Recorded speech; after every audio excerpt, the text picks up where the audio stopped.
Tonight and every night, our telecast of Reds baseball on Fox Sports Ohio is presented in beautiful high-definition television, courtesy of H.H. Gregg. What about the weather tonight, Tim Hedrick?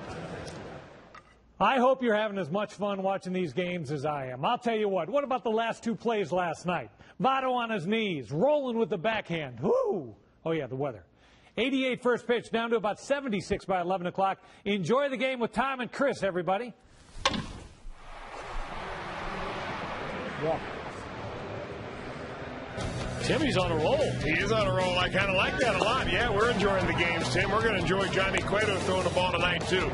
When he's on, he is lights out. Friday against the Cubs, he was on. No walks, 8 punch-outs. He allowed only 1 run in those 8 innings. And I'll tell you what, when Johnny Cueto lays back on his back leg and gives himself time to gather all together in his delivery, he can be one of the best pitchers in this league. When he starts flying open, he's going to need some defense, and the Reds laid it on him last night. Joey Votto with a play, maybe the play of the year right there. We'll see it one more time as he goes across the runner, picked by the shortstop Giannis, and then the backhand by Roland to end the game. I said it last night, I'll say it again, Tom Brenneman. It's like watching the Harlem Globetrotters of baseball perform the way they did defensively last night. Wow, dropping some Globetrotters on us. By State Farm, like a good neighbor, State Farm is there. By Ford F-Series trucks, the best-selling trucks, 33 straight years. By Just for Men, for mustache and beard, keep your edge. And by Skyline Chili. Whenever you're feeling good and hungry, it's Skyline time. Reds have taken the field on this beautiful night for baseball in Cincinnati. Reds and the Brewers wrapping up this series, and the Reds wrapping up this homestand and trying to finish it 5-1. Ken Maka's starting lineup presented by Cincinnati Bell. Weeks, Hart, and Braun at the top. Fielder McGee, Lorenzo Cain back in there in center field. He didn't play last night. And a latter third of Escobar back at short. Lucroy behind the plate. Left-hander Chris Narveson on the mound. Johnny Cueto gunning for 13 wins. He's lost only 4 times. Well, he's awfully tough on righties. Cueto is holding them to a batting average in the low 220s. He's got a tight slider, and he's really been using that a lot recently and using his legs for his fastball. So you combine all that together, you hope that he's able to duplicate what he did in his last start against the Chicago Cubs, which is essentially shut them down. Ricky Weeks, a second baseman, digging in. First pitch fastball in there. Steer right one, and this one underway. Todd Tischenoy, the home plate umpire. Gary Cederstrom at first. Ed Hickox at second, and Field and Colbert, the umpire, at third. 0-1 to Weeks. And he dribbles one up the third base line, foul, and Cueto quickly ahead at 0-2. The Reds a season high, 22 games over 500, 77-55. As we mentioned a moment ago, that's tied for the best record in the entire National League. The Atlanta Braves share the same record. San Diego 76-55. They've lost 6 in a row. And the Padres are underway, wrapping up their series in Arizona. Breaking ball away. Atlanta, meanwhile, will play in just a few minutes from now, hosting the New York Mets.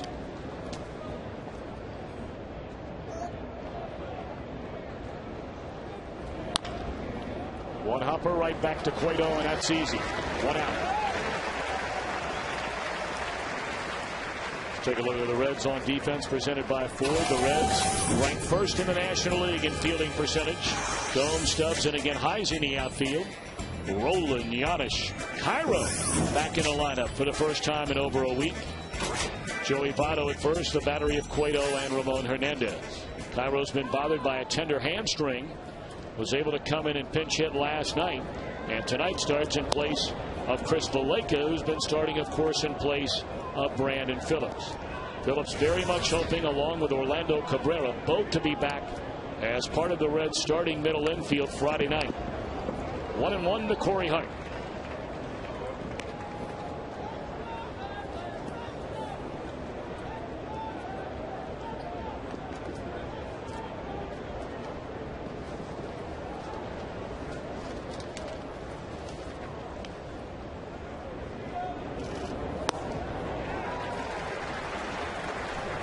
Boy, Johnny throwing hard tonight, coming right out of the chute, throwing 94 and 95 miles an hour.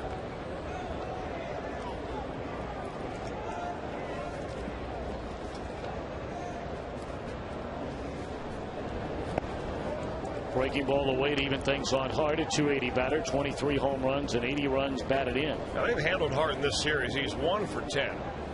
And he hasn't even touched the ball on the outer part of the plate.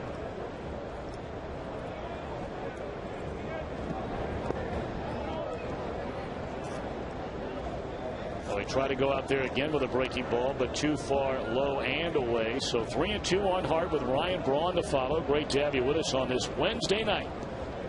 Reds will be traveling to St. Louis tomorrow, play there over the weekend. And then on to Denver, Colorado. That one lined right at Johnny Gomes for round number 2. That one little patch of sunshine. He nearly got caught up in right there with the ball on its way to the middle.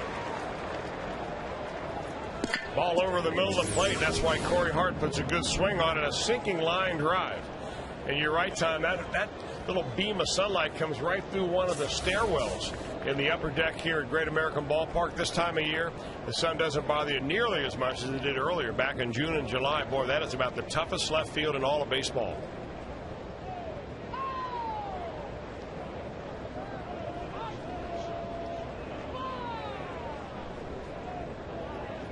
That's really reminiscent when you talk about the sun, the direction of the sun, where you are in April, where you are in July, where you are in September. With the way our producer times out the lead up to the first pitch of the game. Who needs a stopwatch when you have a sundial? I like that theory. Yeah. Never breaks, except on a cloudy day. What does he do when it's raining? And to Ryan Braun.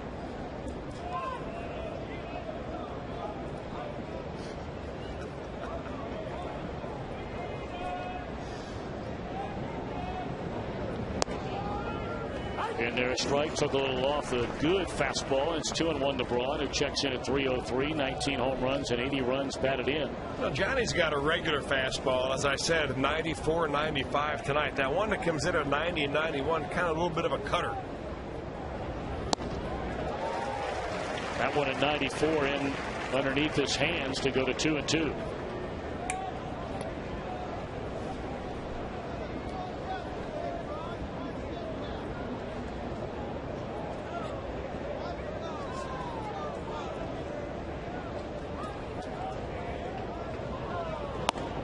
Just off the inside corner. 3 balls and 2 strikes.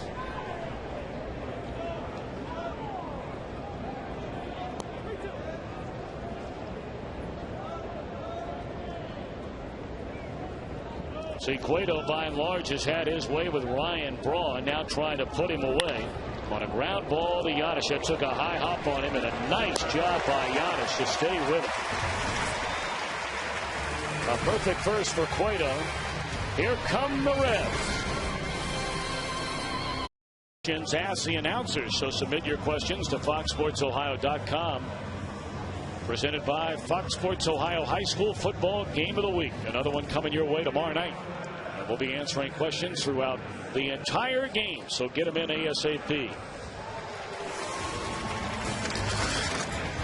Reds lineup presented by Cincinnati Bell. Stubbs, Heisey, and Votto at the top. Roland, Gomes, Hernandez in the middle.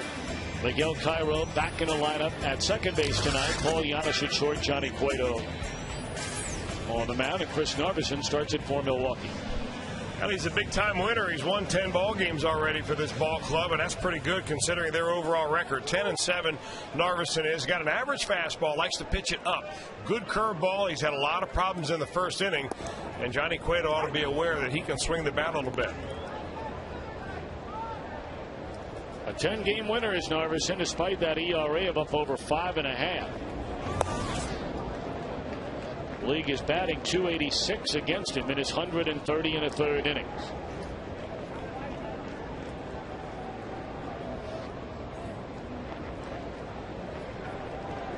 Oh, and 2 to Drew Stubbs, and it's outside and low. The leadoff spot in the first inning for the Reds on this homestand has been perfect. Bruce walked the first game. Bruce walked the second game. Stubbs doubled the third game. Bruce homered the fourth game. Stubbs walked in the fifth game. And that streak may come to an end tonight. It will.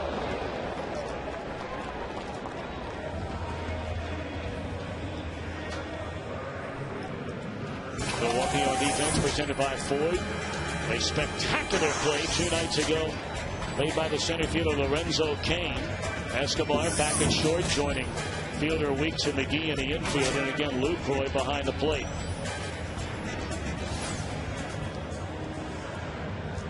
Big night tonight up in the broadcast booth. We'll be telling you about how you can get playoff tickets should the Reds reach the postseason. More information on that will come from Phil Castellini. And Scott Arniel, the new head coach of the Columbus Blue Jackets of the NFL, will be coming up to the booth. NHL.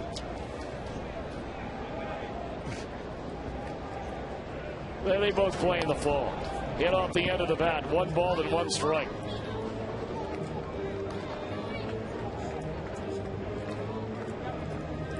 They'll be taking on the Chicago Bears, the second game of the year.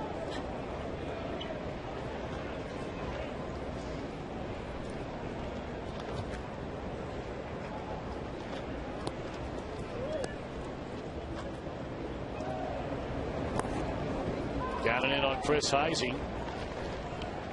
2 balls and a strike.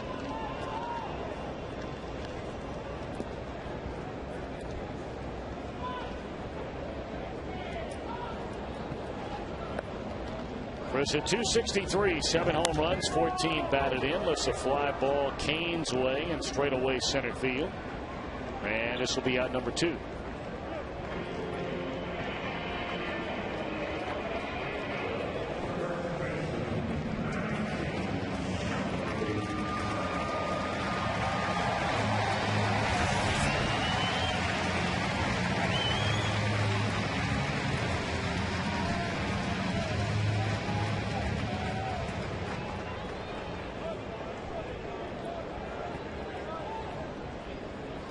So a 2 down for Joey Votto, and he takes low and in.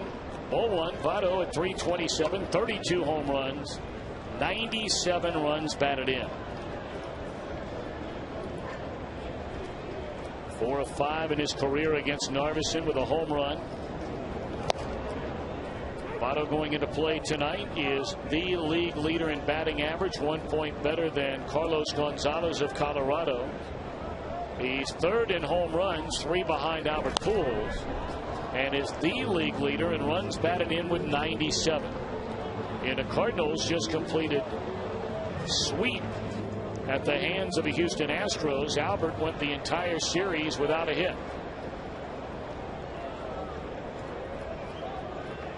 One-two to Votto, swung on and fouled away. Of course, they weren't pitching to him in big situations when they didn't have to. They just intentionally walk him. But I believe Pujols in that 3-game series went 0 for 10.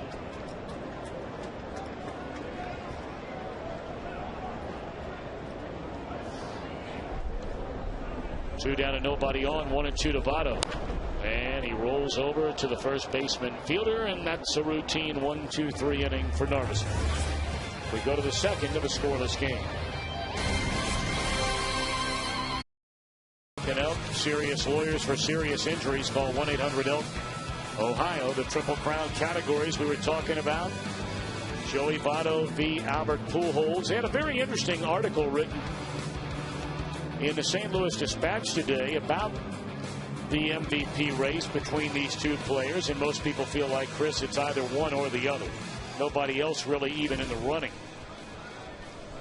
And as you brought up last night, the point was made by the columnist that, you know, if the Reds win the division and the Cardinals don't even get in the playoffs, that Votto would, in his opinion, be the guy that would win the award, unless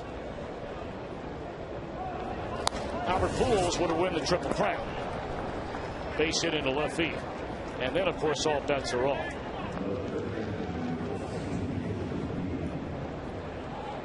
Well, they usually give the edge to the guy who plays on the team that wins it.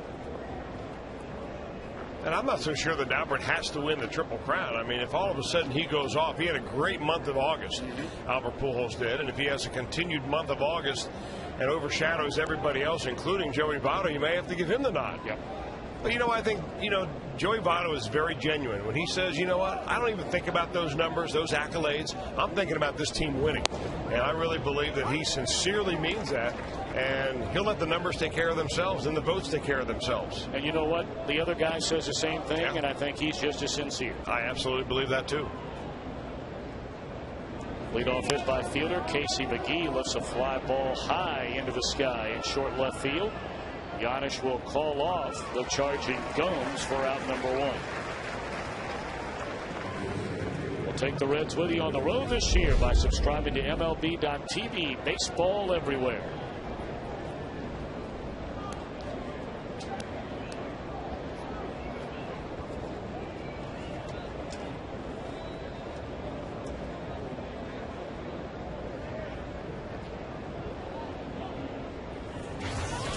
Of course, Johnny Cueto, as Chris mentioned, coming off an outstanding game against Chicago over the weekend.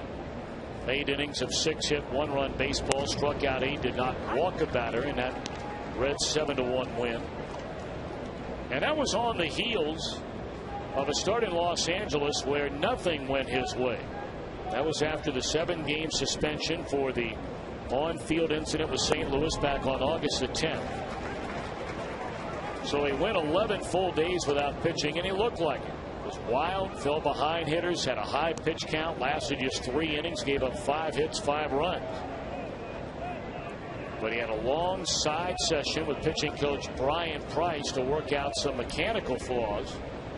And Jeff Brantley told the story that after watching that bullpen session, Cueto turned around and hugged Brian Price as if to say, thanks, I needed the help.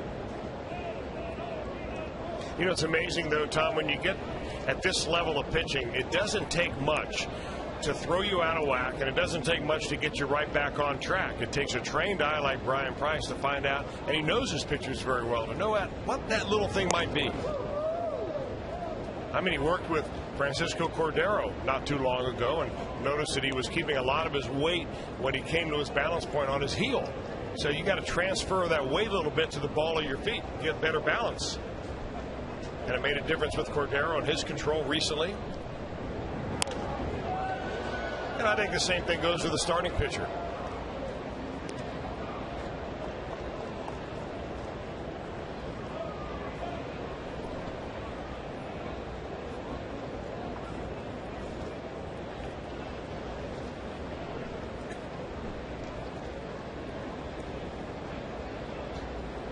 Two and two on Lorenzo Cain, and again it's in the air.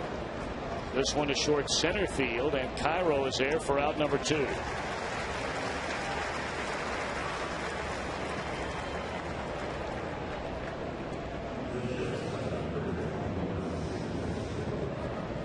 So after Fielder started things in the inning with a base hit into left field, Cueto is taking care of McGee and Cain and has Escobar to go to get back to the dugout.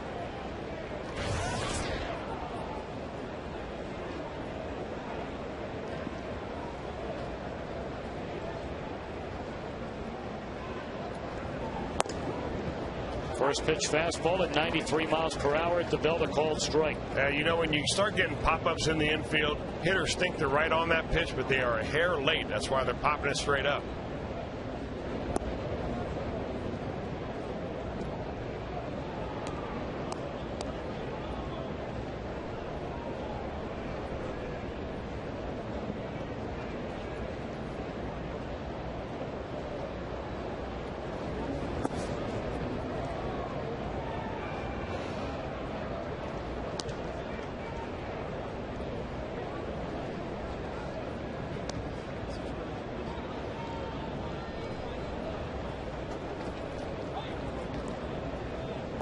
Cueto walking back behind the rubber and gathering his thoughts. He falls behind Escobar, 2 balls and a strike. And now Cueto ready to go. Fastball in, 3-1. Got a shot of Prince Fielder and Joey Votto. What do you think that conversation's about down there? What do you think?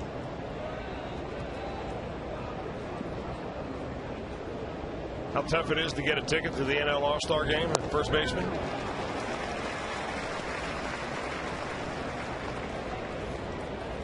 And you ain't lying about that. You're not kidding.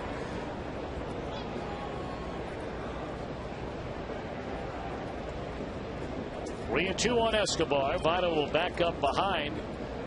Fielder over there at first as he'll get started on the payoff pitch with 2 away in the inning. Cueto ready, and here it comes. In the air, short left field. Johnny coming on. He won't get there. Fielder will go first to third. Here's a throw, and he is out at third base.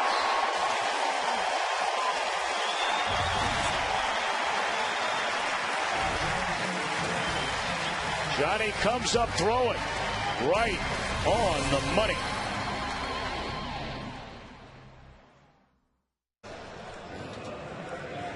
Well, you know the drill. For Reds player hits one of the Toyota signs in left center or right center. In our game tonight, Ray Dunlap of Mooresville, North Carolina, will win the beautiful new Tundra on display here at Great American Ballpark. Register for your chance to win in an upcoming game by seeing your Cincinnati and Northern Kentucky Toyota dealer. Pleasure to be joined, as we mentioned earlier, by Scott Arniel, the new head coach of the Columbus Blue Jackets. You look like such a young guy. I mean, to have this kind of job. First of all, congratulations. Well, thank you very much. You played in the league for a long, long time. But what, a second-round pick initially, right? Yeah. And you've been coaching minor league hockey for the last number of years. Now you get the shot. Obviously, you feel like you're ready for this job. Yeah, you know what? Obviously, it's just like when you're a player, when you get your name called at the draft and you get to play your first game. Now I've got all those butterflies again going into the NHL again, but this time being a coach. You know, you told me a cool story right in between innings. I was asking you about, what part of Columbus you're living in. You have a family. And you were saying that your oldest son is rolling, bangs one again down the left field line. Scotty coming off a night where he had 2 doubles in a game last night and doubles his first time up tonight. Is it coincidence, or was it already a done deal that your son is going to play hockey at Ohio State this year? Yeah, you know what? He's had a few teams talking to him, and he was talking to Ohio State prior to me interviewing for the job. And then once I got the job, I kind of took the decision out of his hand. It became a no-brainer. Very nice. We're going to stay close together. So, no, it's fabulous. My wife is excited, and we all are. Now, the team this year, you were saying you're getting started in just a few days, about a week from now, with your rookies and the veterans come in, right? Yeah, the rookies are coming in on the 8th, and then the veterans will be in on the 17th, and 8 exhibition games, and then we're doing a little something different. We're heading to Sweden and opening the season against San Jose in Sweden on the, I believe that's we're looking at the 8th and 9th. Have you been to Sweden? No, I've been to Europe, different places, but I've never been to Sweden. Heard a lot of great things about it. That'll be exciting. Yeah. You like the idea of starting out? Because baseball teams have done it before, and some liked it, and some thought, man, we're going over there, and the time difference, and so on and so forth. You're cool with it, though, right? Yeah, you know what? They started with exhibition games, and then the last few years they've started regular season, and they've really allowed some time. When we come home, we're done home on the Sunday. We don't open up against Chicago at home until the following Friday. So we get acclimated again, get back there, get that jet lag out of us. Very nice. Swinging a foul ball out of play. Now, 2 years ago was the first time the Blue Jackets had ever been in the playoffs. Last year, didn't make it. This year, how do you like your team? You know what? I like our team. We've got a lot of players that were real upset about what happened last year. And I think, you know what? It's amazing. We've got right now, another 2 weeks to go. We've got almost everybody in camp right here in Columbus skating, getting themselves in shape. That doesn't always happen. And I can tell these guys are chomping at the bit. And I like our team. It's a young team. It's one of the reasons I took the job. I think they got great upside, just scratching the surface. And hopefully that playoff thing becomes a yearly thing, year to year. All right, Scott, now you had a couple of your players, actually 4 of your players out today, shagging balls during the Reds batting practice. You went out through the first pitch. Take us through the first pitch. A little preparation. What happened? Who do you have here today? You know what? We got like Jared Bowl, Derek Dorsett, Matthew Garon, Steve Mason. There's, I think it was Garon grabbing that one. So, yeah, a few guys here. So a few guys, and obviously it was a great moment for them. They got the shag balls. For myself going up there to throw the first pitch, I've done a lot of things in my career. I was so nervous all afternoon. I was throwing some balls this morning at the hockey rink in one of their goalie catcher's gloves, but all I cared about was that I hit the glove and I didn't bounce it in there. You did a good job. Oh, thank you. You warmed up nicely. We had a brand new player just called up today, actually, Yonder Alonso, and a real good prospect for the Reds catching up there, and you look good out there. Oh, well, I appreciate it. Like I said, a ton of nerves. Take us through it. Yeah, you know what? Like I said, he was crowding the plate a little bit, so I wanted to brush him back. But, no, like I said, I'm just glad I got it in there. So it's a good feeling that it crosses the plate. Biggest challenge for you this year with the Blue Jackets? Well, for me, it'll be really getting to know the players. I know them now personally off the ice. Now I got to really get a feel for what everybody can do. Everybody's looking for that new chance, to show all these new coaches, to show us what they can do. So it's starting over for a lot of them, and it's going to obviously it's going to take 8 exhibition games, and hopefully by the time that first game in Sweden starts, I got a real good feel for it. It's going to be here before you know it. Yeah, you're right. It will. And of course, the home opener in Columbus will be against the defending Stanley Cup champion Chicago Blackhawks. That'll be at Nationwide Arena Friday, October the 15th. Single game tickets for all home games go on sale Friday, September the 17th. But for that opening game, you can log on to BlueJackets.com, call 1-800-NHL-COLS for more information. And the Blue Jackets have many, many different season ticket packages available. The 6-pack, 10 games, 20 games, as well as preseason single game tickets are all on sale right now. So I know for many of you, you're probably jumping on the horn or logging onto the internet right now to get dialed in. That'll be exciting, opening against the Blackhawks. They've lost some guys from that team. Yeah, they've had a little bit of a changeover. Obviously, with the salary cap issues that we have, they had to make some changes, and which is good for us, bad for them. But that's a big rivalry, big divisional opponent, and nothing better than beating the defending champs in an opening night in our building. And by the way, Fox Sports Ohio is very excited to announce that there'll be a new program this season, Blue Jackets Slapshots, premiering on Monday, October the 11th at 6 o'clock, a 30-minute show hosted by Ray Crawford. And you'll have a chance to revisit the top moments of the Blue Jackets' previous week. A week in review show, if you will, that'll take place during the entire year. We're very proud to call the Columbus Blue Jackets our home here on Fox Sports Ohio. It's amazing how TV, no matter what the sport, has changed the game in so many ways through the years, isn't it? It certainly has. It's it's great. You can, no matter where you are, you can catch any kind of game, any kind of sport, and it's fantastic. No score, runner at second, 1 out. Ramon Hernandez a swing and a miss, and that's out number 2 in the inning. Now, Scott, you were a baseball fan growing up right outside of Toronto, halfway between Toronto and Montreal, but big Expo fan. Yeah, you know what? My dad played a lot of ball, and I played as a kid, my brother. But every summer we used to go up there on a vacation, and we'd head up to Montreal, and we'd always go to Jerry Park and catch an Expos game. So I obviously grew up.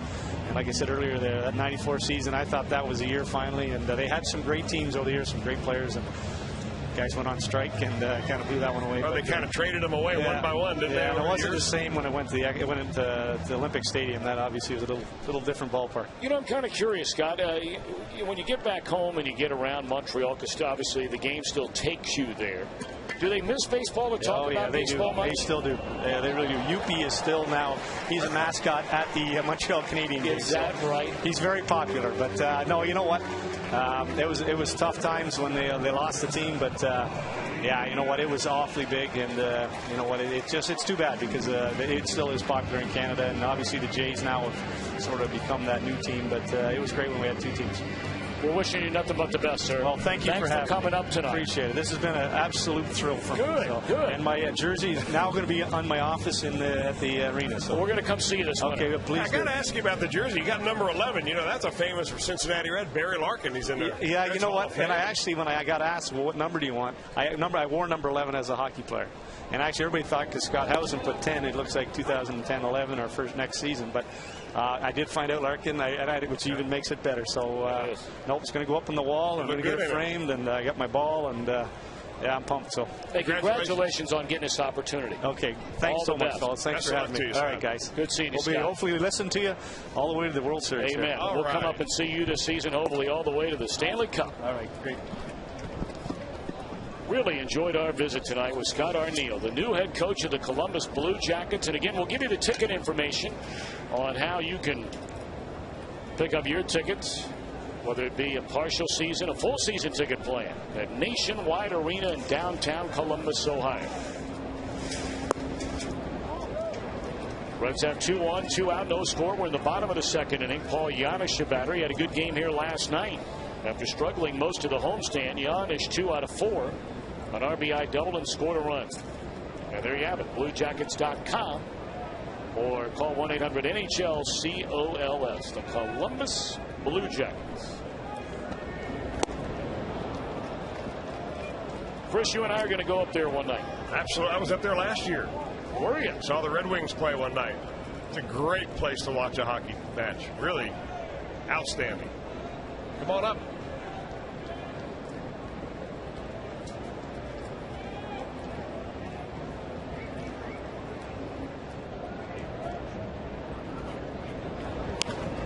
Ground ball down to third. That's easy for McGee, and the Reds strand 2 in the second inning. Did you happen to see this guy, Rick Nash, last year? Indeed. What a player. I wish he would have scored that night. They wouldn't have gone to triple overtime. You called him Graham. I thought it was everything I'd hoped it would be, and it was everything I'd hoped it would be. And I think it was the same thing. I think everybody can say that, from upstairs or downstairs to the fans and everybody. That was about as electric a start as I've ever seen since I've been in ball.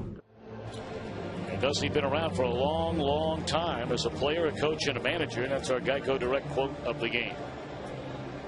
All right, Chris, here we go. John in Mainville wants to know, do you think Chapman can continue to throw 100 miles per hour without injuring his arm? That's a $30 million question right there, because, those guys that throw that hard, they push the physical envelope right to the edge.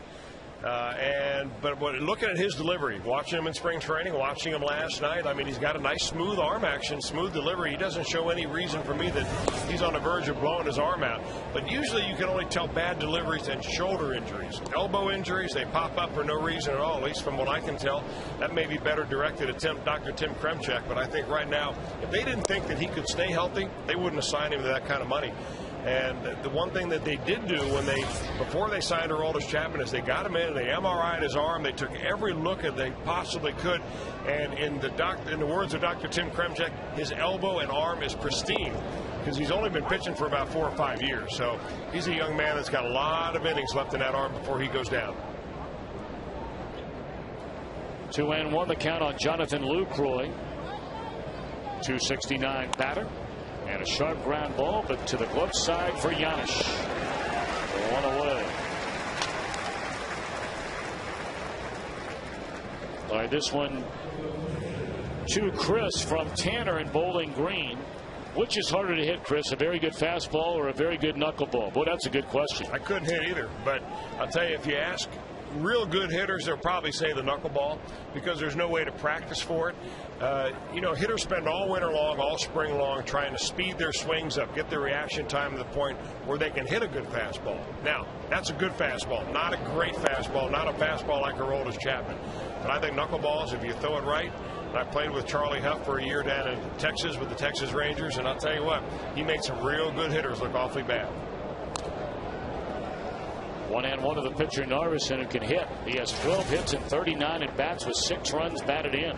Back-to-back nights for the Brewers where they're sending out some lanceadores who can pull a little bit.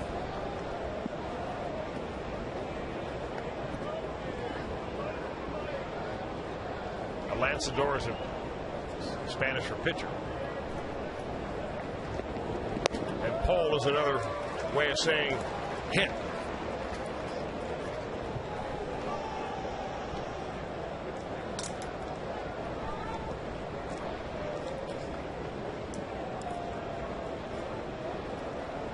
And 2 the count on Narveson. And a fastball runs up and away from him. 2-2 with 1 out, nobody on in a scoreless game here in the top of the third. Well, the humidity has been way down. It's been hot during the daytime. But man, when that sun starts drifting down into the western sky, these nights have just been spectacular. And we understand we have one more warm day tomorrow, and then the highs beginning on Friday are like 80 degrees. Here you look at the pitchers with the highest batting averages in the National League. Mike Leake, number 1. Dan Herron won't move off 352. He's now with the Angels. He accumulated those numbers before his trade away from Arizona.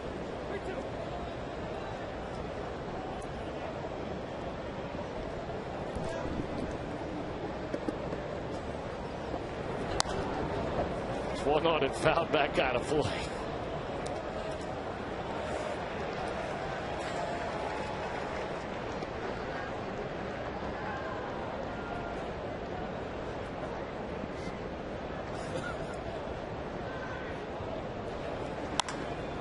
Lined into center field, a base hit by Narveson. Boy, that's a nice stroke. Nice at bat, boy. He got down in the strike count, 1 ball to 2 strikes, and Johnny Cueto tried to make him chase a couple of fastballs, tried to bury a slider down the dirt. He didn't chase that, and he finally got one he could get the fat part of the bat on. Well, Kyle from Helena, Montana would like to know, Tom, what's your most memorable broadcasting moment? Well, there have been a lot of them. Kyle, probably the 2001 World Series. And I don't mean just a particular moment. And without getting long-winded, when you think about what happened on 9/11 in this country of 2001, and then the team I was announcing for, the Arizona Diamondbacks, played the Yankees in that World Series roughly a month later, and everything that had gone on in the country, and in particular in New York. We had a chance to visit Ground Zero, and this is still when the smoke and ashes were still rising from where the World Trade Center towers were, and to be down there and part of a 7-game World Series, which was just spectacular. It was an honor and a privilege just to be a part of that whole thing. But thank you for your question.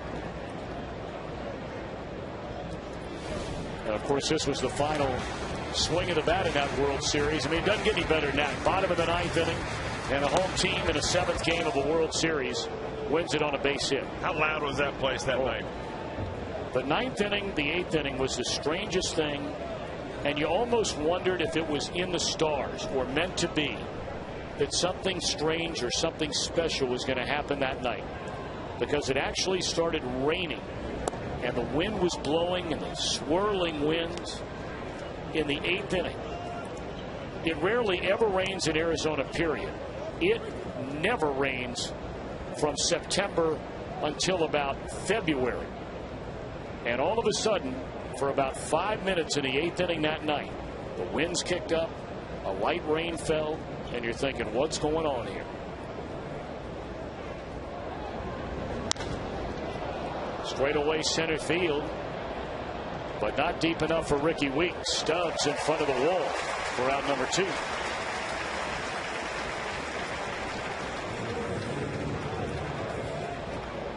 You know, last night was the first time, was reminiscent to me. And we're talking about the 2001 World Series, and I said it to you at the time when we were in commercial break.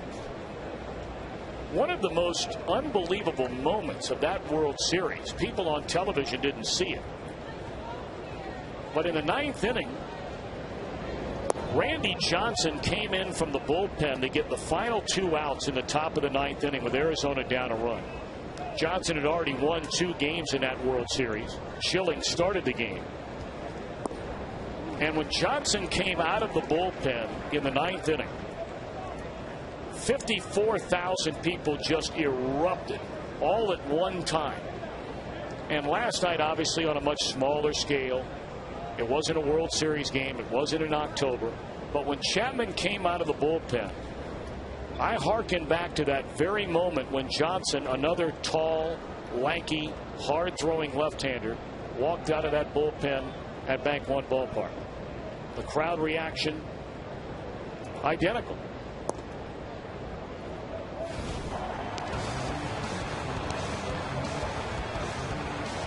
Man, was that something last night. Not going to forget about that anytime soon.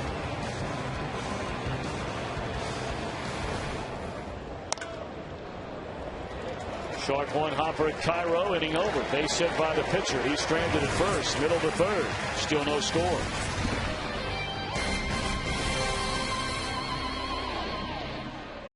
That dream at Reds Fantasy Camp. That's in Goodyear, Arizona. February the 5th through February the 12th, 2011. For more information, visit Reds.com/fantasy camp. Chris, you'll be there again. I will indeed. Looking forward to it already. Always a good time. In fact, that might be about the first activity down in Goodyear at the Red Spring Training Facility. Oh, they have the fall ball down there, of course. Unfortunately, the Arizona Reds fell to the Arizona Brewers last night in the championship of the Arizona League. The Summer League play, they had a slugfest, 10-8. They were on the short end of that, but we still congratulate the Arizona Goodyear Reds, managed by Julio Garcia. Tom Browning, pitching coach, did a great job down there all summer long. Despite the heat that during the day would get up to 115 degrees, I'll tell you what, these guys played outdoors every evening. And that's not an easy thing to do. Remember, where the Diamondbacks play is all air conditioned. Talk about motivation to get out of the minor leagues. Nothing better than that. Johnny Cueto to lead things off against Narveson. Shows bunt, pulls the bat away, and that's a strike. Although, you know, I wonder, and you would know this, you wouldn't know about playing in Arizona in the summertime, but I almost wonder. You know, you spent a lot of your life in Florida. That one's shot down the right field line by Cueto. Billy Hatcher telling him, stay right there, son. So each pitcher with a base hit tonight. So Johnny Cueto not known for swinging the bat, but he's up there. You know, I think with the addition of Mike Leake, Travis Wood handles a bat. Bronson Arroyo's got 7 runs batted in this year. There's a little pressure on Johnny Cueto. And he's up there hacking. Boy, he's going to want that Foxmo shot in his personal archive. Good swing. I was getting ready to ask you, do you think on a summer night playing in the Florida State League, hotter there or hotter in Arizona? I don't mean temperature hot. I'm talking about. Feels like. Yeah, feels like hot. Probably Florida State League.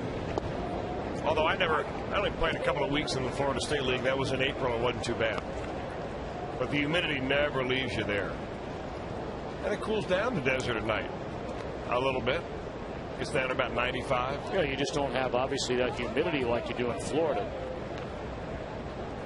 You know, I'm going to ask Tom Browning that question when he gets back. Well, we have a question from Phoenix. Chris, what do you expect the rotation to be in the postseason if, of course, the Reds reach a postseason? That's a very good question right there. I got to get the feeling that it's almost a pitch-off between a couple of these guys between now and the end of the year.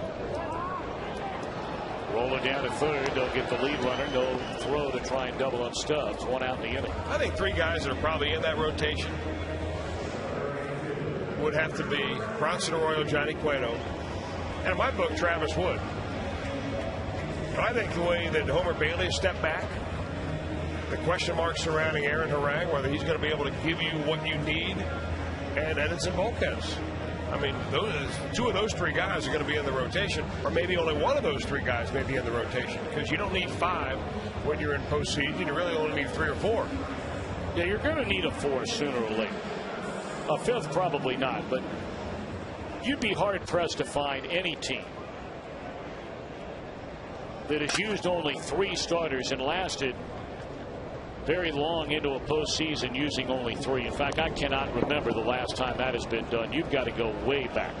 I think the Yankees did it last year, did they not? Oh, but they had the unique situation where, because the way they restructured the playoffs last year, I think they did for the first 2 rounds. Didn't they need another one in the final round? I have to look it up. But yeah, let's assume they use 4 and not 5. But I think it's going to be an ongoing audition, really.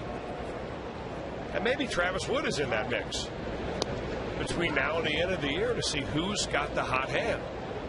Well, I think you hit the nail on the head. I think Arroyo and Cueto are locks. Man, there's not even debate about that. Those 2 are in. But everybody else, I think you bring up a great point. Some might be saying, Chris, well, what do you mean Edinson Volquez? He's not even on a major league team right now. But he is getting back into starting mode, pitching in Dayton, and will continue to do so. Stubbs nearly picked off were it not for a poor throw by Narveson. He was running on that pitch. He was, and he was very fortunate to get back. That would be the first pickoff of the year for this Brewer pitcher. He's not easy to steal off of. He's only given up 7 stolen bases. They have thrown out 6.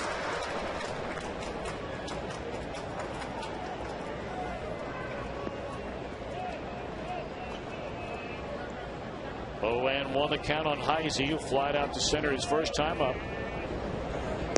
Check swing, he went around.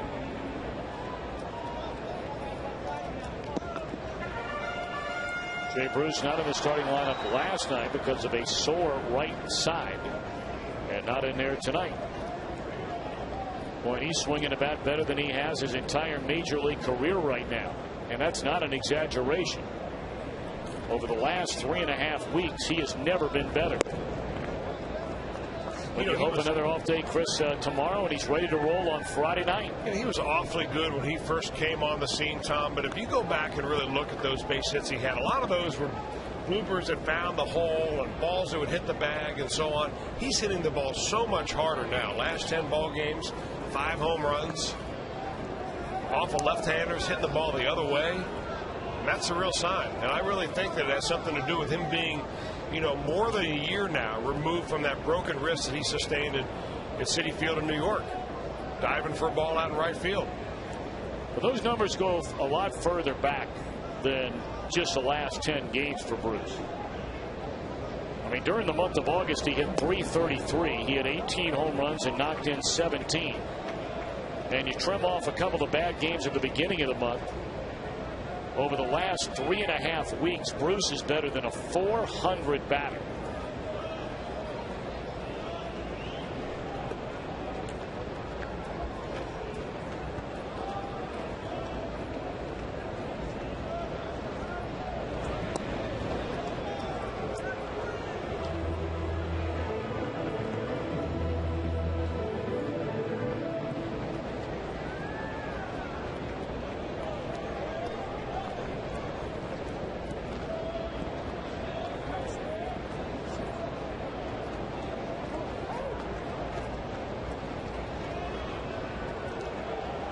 Two and two on Heisey. Harbison taking a lot of time getting things together out there before this 2-2 pitch.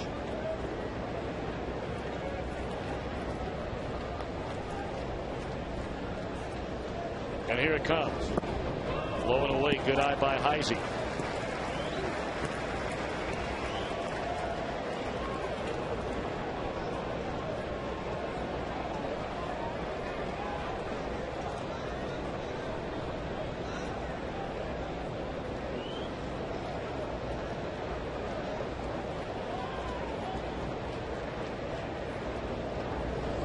Runner goes, swing and a miss. Stubbs out at second, inning over. We played 3 and we are scoreless.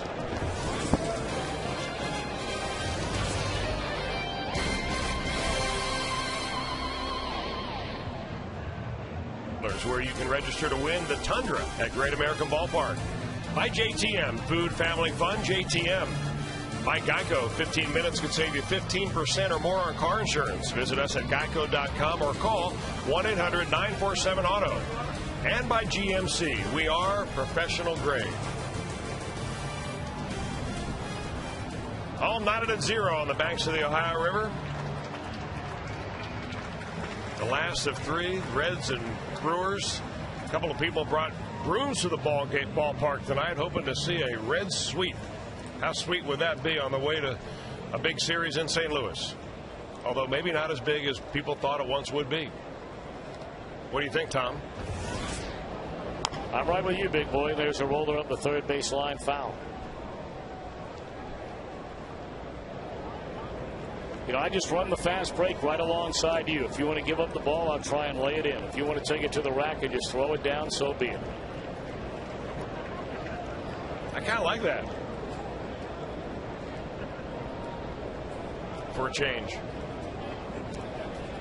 0-1 the count on Braun to be followed by Fielder and then McGee. And a fastball from Cueto on the inside corner. Braun bounced out to Giannis his first time up.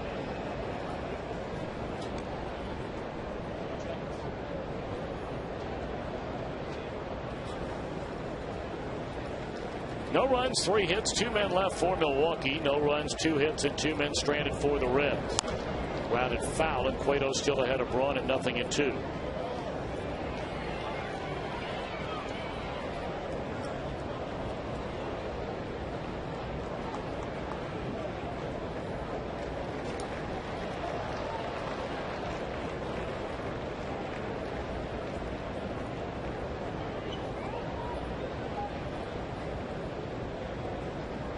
Cueto a long look in, too long for Ryan Braun's liking. Braun right back in there, and Cueto set to go. The 0-2 delivery. Got him swinging on a breaking ball away. First strikeout of the night for Johnny Cueto.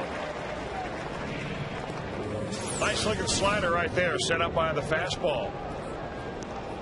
Way down and out of the strike zone.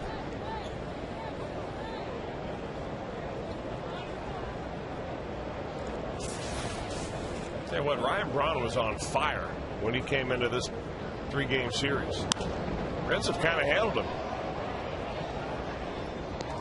He's had a couple of hits in each of the first 2 games of the series, but they have been singles. He had a single and scored a run in the 5th inning last night.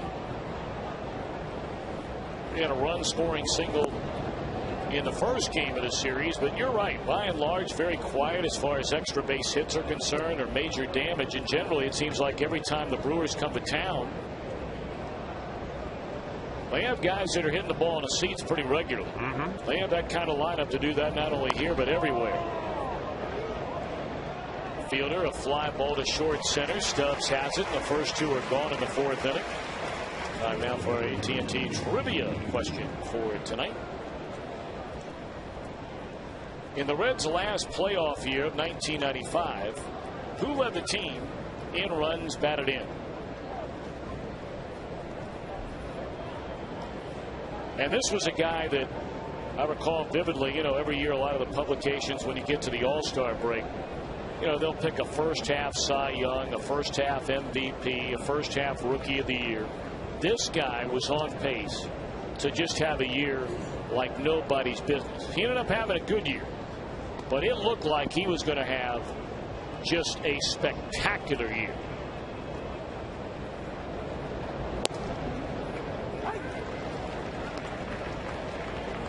I want to say he was probably an outfielder. You would be correct. And his first name started with R. Really? Now, wait a minute. There's some people that'll remember that team. They had 2 outfielders whose first name started with R, and both were pretty doggone good. They batted back-to-back in that lineup, if you remember.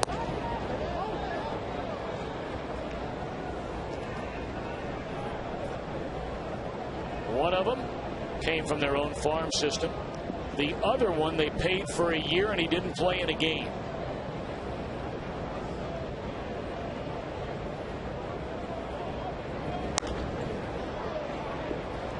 Popped up into foul territory. Votto is there, and right through Braun, Fielder, and McGee without a loud noise. Sure to follow your team with the Reds social media clubhouse at Reds.com. Chris, you're big on all this stuff. I like it. Facebook, texting, you know what I mean, Twittering. You can follow Mike Leake on Twitter. Log on to Reds.com/connect to get started today. Joey Votto to lead things off against Narveson. Scoreless game, bottom of the 4th inning.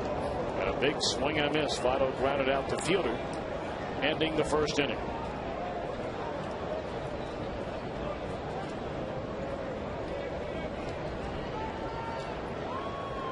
Arizona has rallied again against San Diego.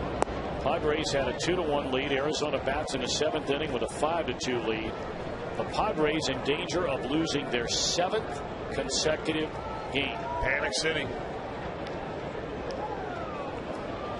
But they still have a 4-game lead over the Giants, despite it all. And the Giants, talk about a pitching matchup. How about tonight? Ubaldo Jimenez taking on Tim Lincecum. Yeah, both of those who are studs of the rotation are really scuffling lately. Jimenez still looking for win number 18. And they don't know how to explain Lincecum. I mean, he has not even been hit. He has been hit hard for over a month.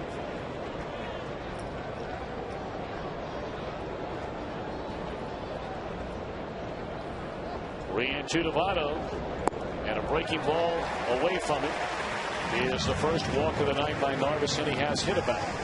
All right, let's answer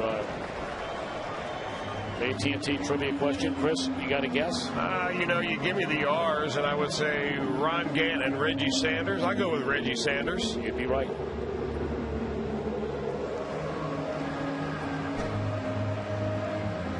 He faded a little bit in the second half. And, of course, Reggie and Gant. had a mighty tough time in that league championship series. Well, you talk about pitching to a scouting report. Those Braves pitchers do nothing but fastballs up and in to Reggie Sanders that entire series, and he couldn't have hit him with a tennis racket. A couple of big birthday wishes go out tonight. Betty Dusing celebrating her 89th birthday next week. Her granddaughter Amy, son Paul, friend Dan at the game tonight. And they brought her along. And if Votto gets a hit, we understand that Betty yells, "Atta boy, Joey." So Betty, happy birthday. And tomorrow, Emerson Fall will turn 90 years young. Born in 1920. Makes his home out at Berkeley Square in Hamilton, Ohio. As Rolen is hit by a pitch. So the Reds have the first two on with nobody out. Emerson Fall, happy birthday tomorrow, young man. We should all be so blessed and fortunate. 89 and 90. Still going strong.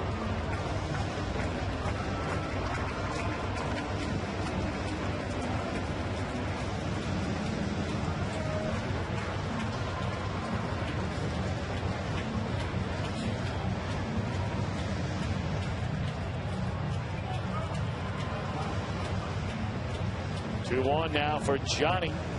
He flied out to left field his first time up. Gomes, a big night last night, and you're hoping that kicks him back into gear. And a two-run home run to right field.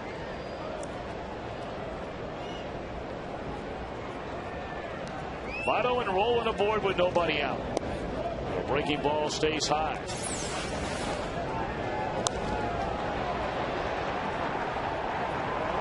Going the other way last night. You know, he went the other way the time before that. Thinking Giovanni Gallardo was going to drop some curveballs on him. The only way you're going to make contact is go the other way.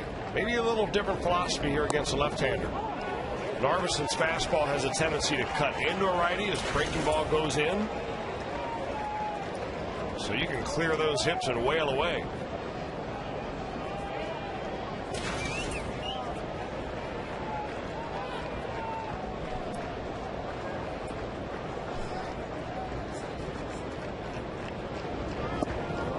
Pulled a string on him there on a 2-0 pitch. Johnny thinking fastball and didn't get it.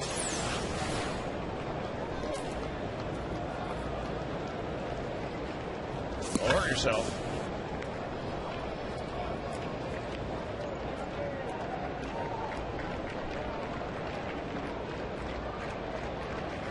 Two and one to Johnny. Reds trying to jump in front here in the bottom of the fourth inning. He had a good rip there to fastball, and Johnny smacks ahead of that bat with the right hand. He'd like to have that one back.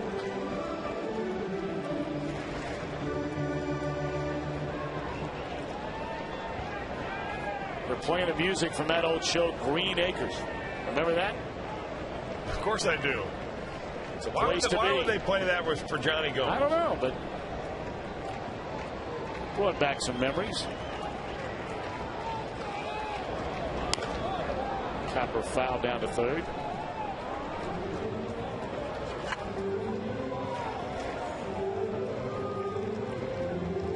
Well, Chris, what would be your music if you were coming up to bat? You know, players get to pick what song they like to play as they come to the plate. Well, you probably like something from like Culture Club. I'm probably a little more Death Cab for Cutie. Taking high, 3-2. What is that? Is that like a Teletubby song or something? What is it? It's just like a Teletubby song, yeah. And yours? I don't know. I have to think about it. I want to make sure I get the right one. Probably something Culture Club, you know, something like that. Toss it between that and Boy George. Swing and miss. He was eventually going to get the off-speed pitch. He went 2-0, Narvison did, and Johnny Gomes had two good cuts at fastballs.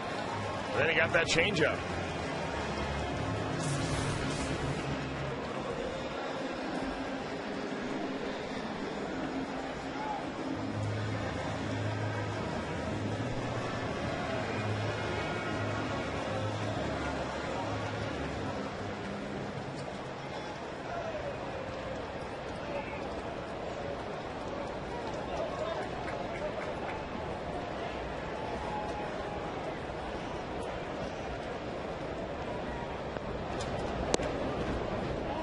Now Ramon Hernandez. He has been very good in these situations this year.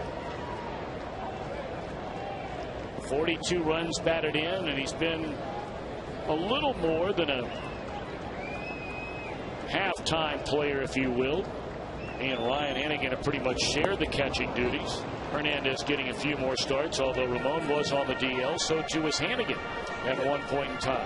You know, Tom, it's interesting. We talk to a lot of scouts. They're up here at the media level every night. They eat up here with the broadcasters and the writers and so on. And a lot of these guys I played with or played against. And, you know, the guys that have seen Hernandez play over the last few years in Baltimore and then see him play this year, they remark what a difference. That in Baltimore, he gave you a good game and a bad game and a good game and a bad game, and they really weren't sure what to write in their report. This year, every time he takes the field, it looks like he's playing like Johnny Gomes, like his last game. I mean, he's grinding it out, and it shows. He's having a great year because of that, and he's really helped the Reds.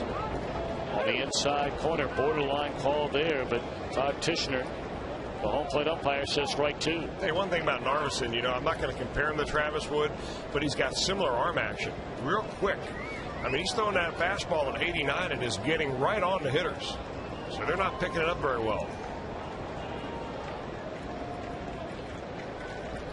2-2 on Hernandez with 2 on and 1 out. And he takes low, ball 3. All right, would you?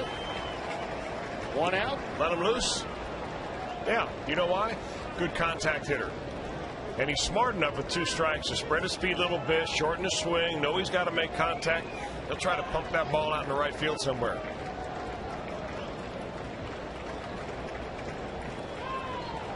Yeah, Votto the lead runner, Roland the trail runner, and Scotty getting a big lead, not held on over there by fielder. And Narveson curious as to whether or not they would get started. That's a real good idea right there.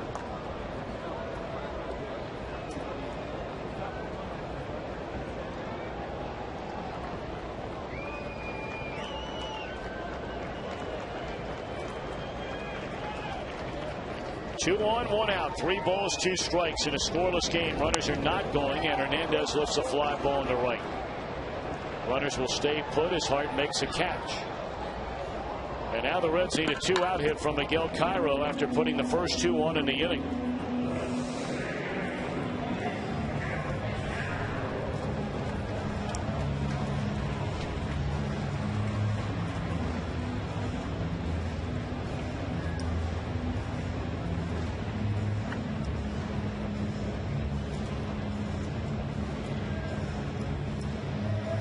Pep talk out there on the mound from the catcher Jonathan Lucroy to Chris Narveson before he faces Cairo, who was hit by a pitch his only at bat tonight, only plate appearance tonight.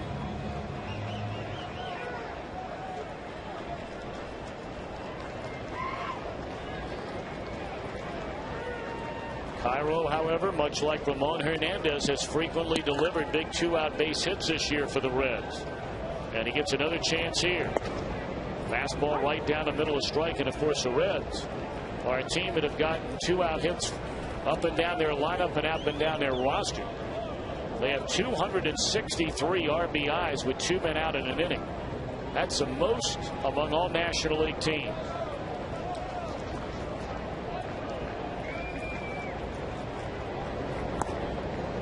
A ball and a strike.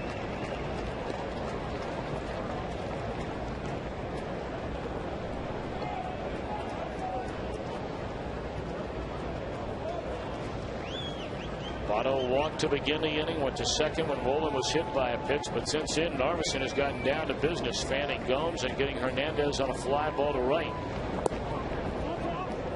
Just off the outside corner, 2-1 on Miguel Cairo.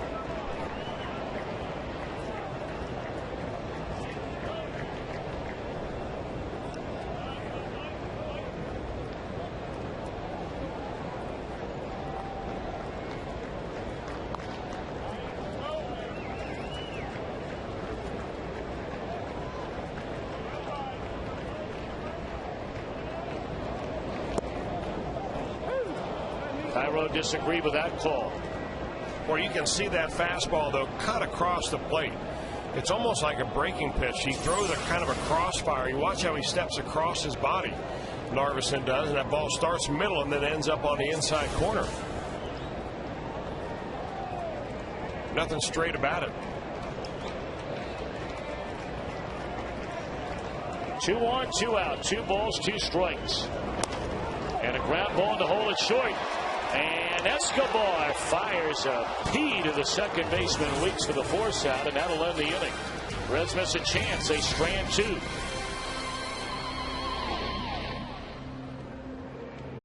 Cincinnati and Northern Kentucky Toyota dealers are donating the truck to a local fire department. That'll be Saturday, September 11th. 8 local fire departments will join Dusty Baker for the ceremonies on the field before the game, where one of those crews will win the Tundra. Compliments of your local Toyota dealers. It's very, very nice. And you know they need it. All right, scoreless game at the end of 4. The Brewers have Lorenzo Cain, Alcides Escobar, and Jonathan Lucroy against Johnny Cueto. Cain showing bunt. And it misses outside, ball 1. Good speed does not bunt very much, though. Kind of like Drew Stubbs, really, where he'll show bunt from time to time, but he's not had too many to his credit.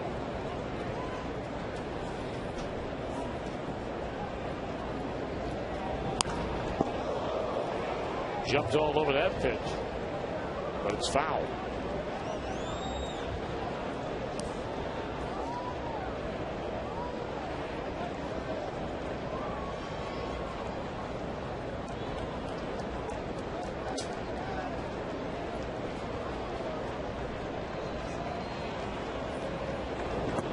Came back with a breaking ball low, and Cain ahead in the count of 2 balls and a strike. That play he made, I still can't believe it, on Monday night.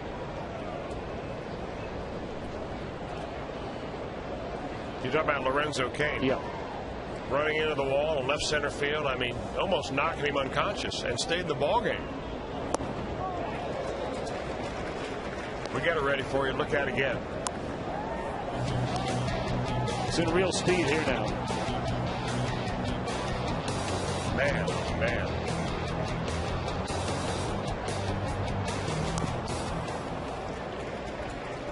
And he stayed in the game. You know what? And I wasn't happy to see him make the catch. Great try. Glad to see he didn't get hurt.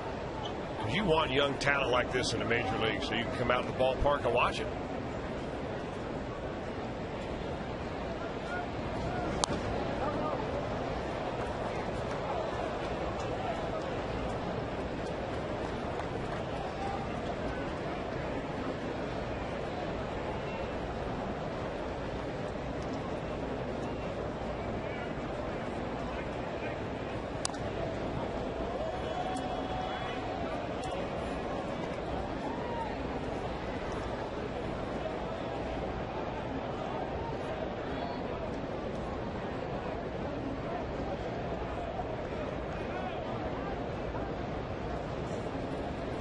Two on Cain, and right through Cueto's legs. Better hurry. Cairo able to get it there, but a half a step late.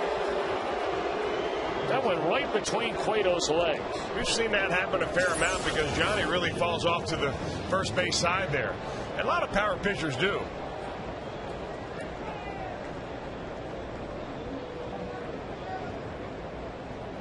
A wicket ball.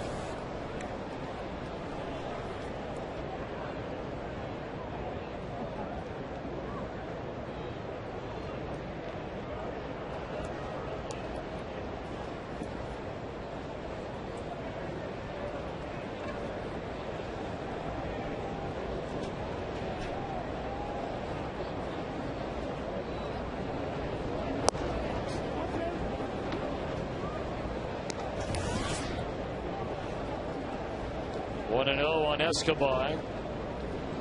That is ruled, by the way, base hit for Cain. You got to keep an eye on him. 5 steals in 6 attempts since being brought up from the minor leagues. He started this season all the way down in Double-A. Was bumped up by the time the Southern League All-Star game came around. He was selected to play in it, but by that time he had been moved up a level. Showing bunt and pulling the bat away is Escobar. 1 ball and 1 strike.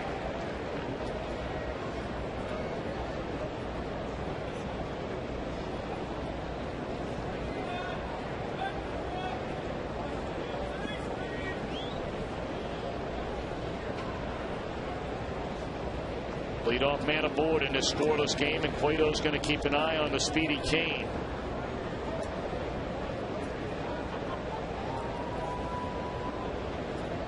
Kane in the minor leagues has had stolen base seasons of 34, 24, 25. He did not start playing baseball until he was almost 16 years old in Madison County, Florida. So he's not been playing very long.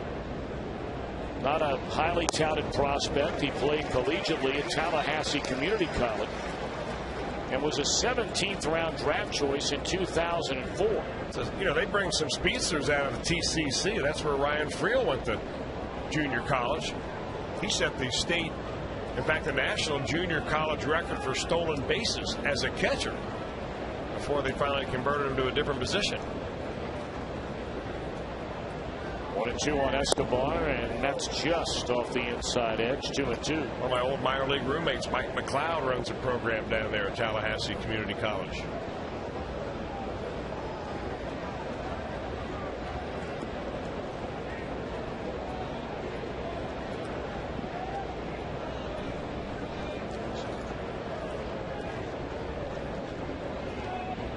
Break even pitch. Will they start the runner on 2-2? Cueto thinks maybe. Johnny paying a lot of attention to him, doesn't he?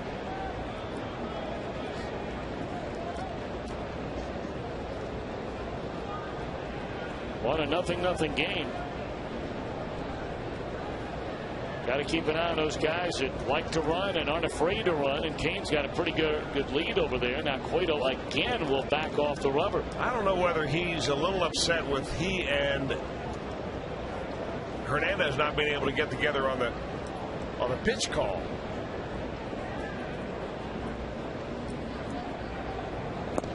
He went around. That's strike 3. In fact, it got a piece of his back and lands in the mid of Hernandez. Second strikeout tonight for Johnny Cueto. Good biting fastball in the inner part of the plate. Boy, this ball's got some wicked movement.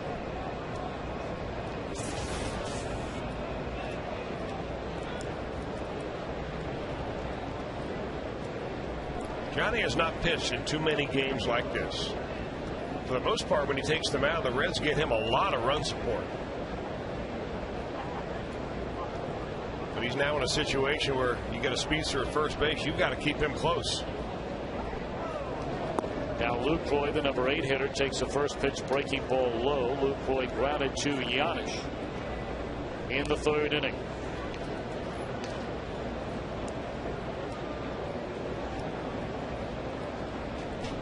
For those of you just joining us, St. Louis lost again today, swept in a 3-game series in Houston. And so the Reds, with a win tonight, could add yet another game to their lead in the National League Central Division. A victory would put them 8 games in front of St. Louis. It's hard to believe after the Cardinals came in here and swept the Reds. That was 2 weeks ago today. 3 weeks ago today, I beg your pardon. That put St. Louis 1 game in front in the standings. There has been an 8-game swing. An 8-game swing in 3 weeks of baseball. You could go through an entire year, doesn't matter whether it's April, May, June, July, August, September, you would have a hard time finding an 8-game swing between the top 2 teams in a division. Chris, you might have to go back a long time to find that over a 3-week stretch.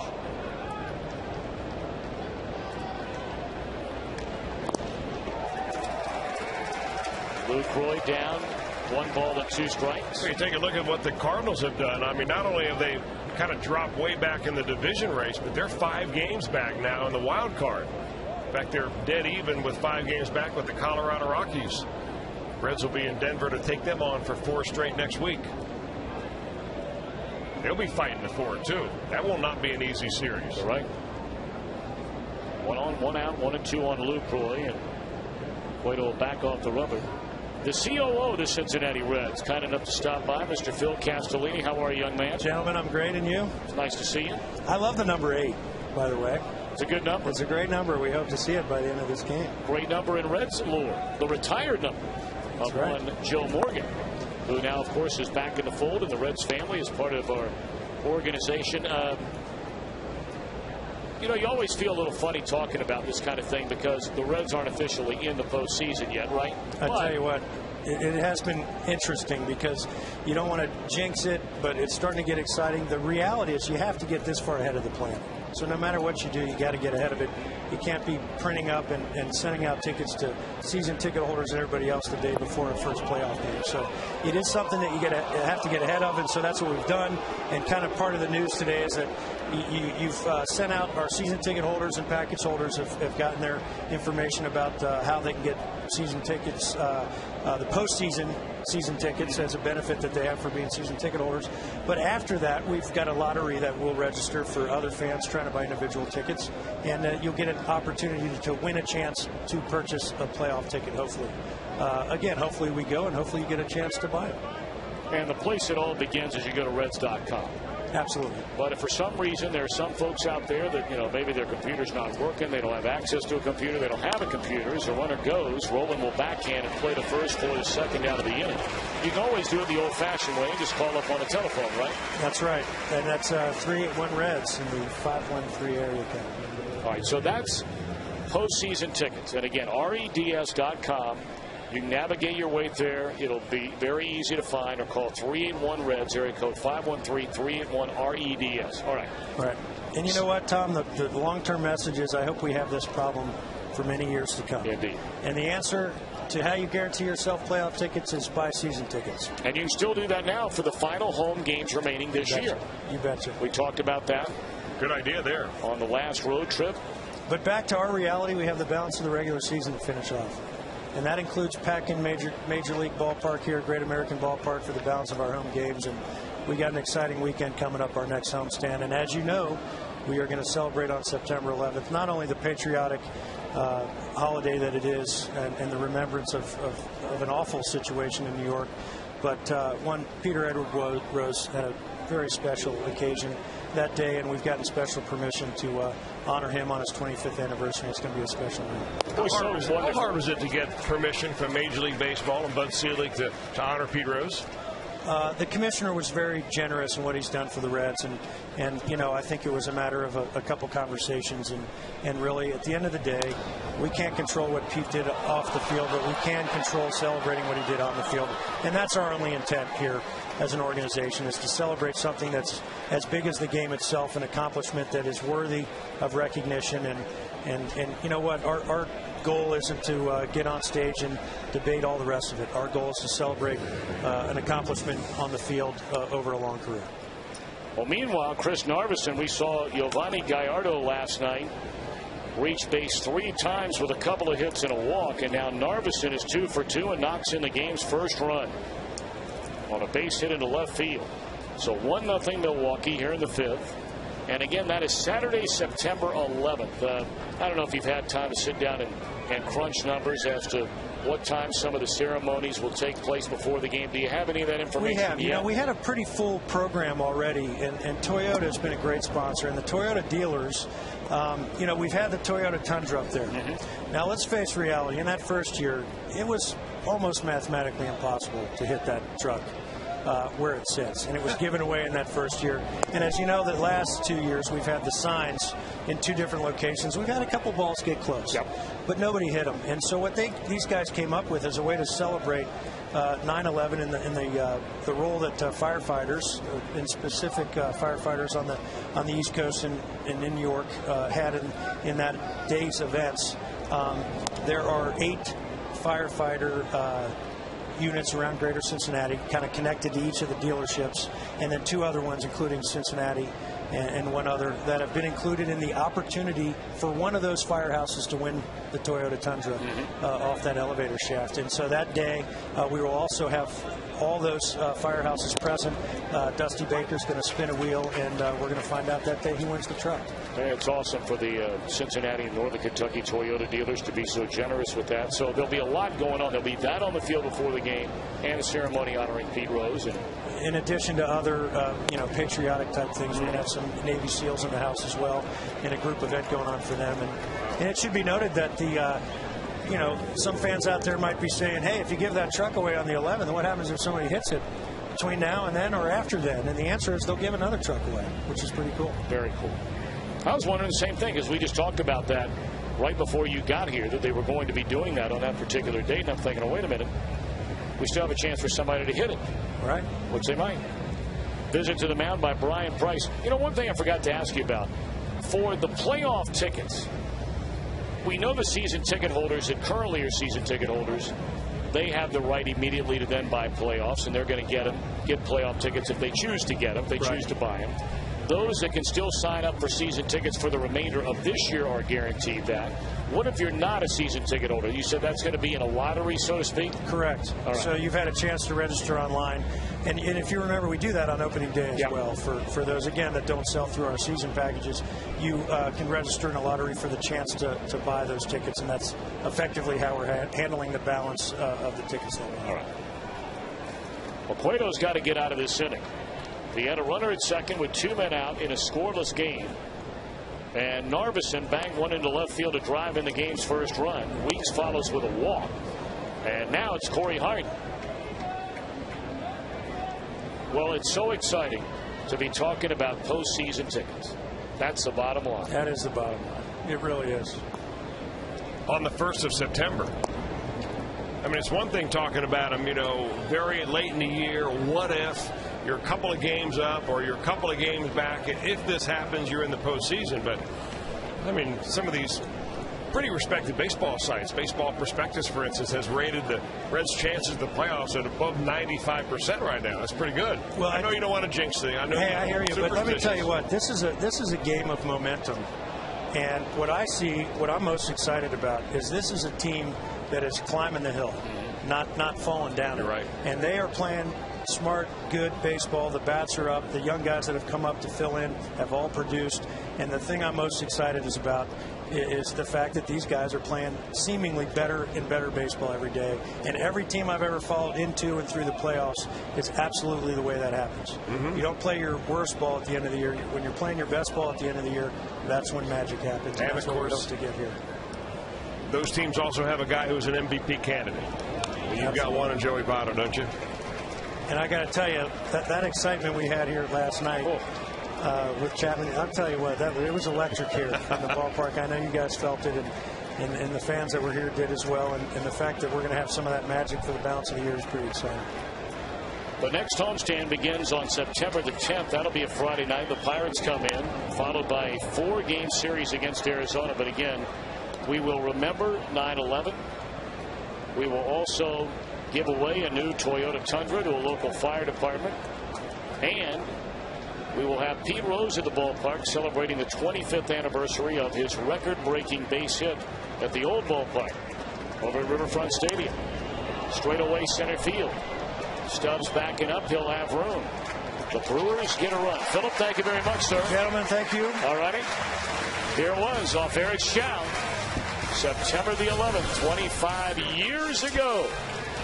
The Reds trail here, middle of the 5th, 1-0. Remember this one of the longest home runs Brandon Phillips has ever hit.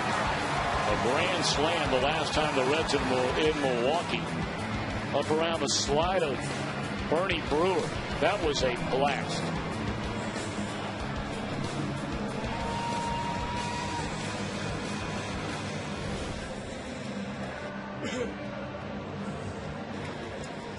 Well, the Reds have some work to do tonight. They're trailing 1-0 against Chris Narveson. A 10-game winner, but an ERA of up over 5.5 coming into the game tonight.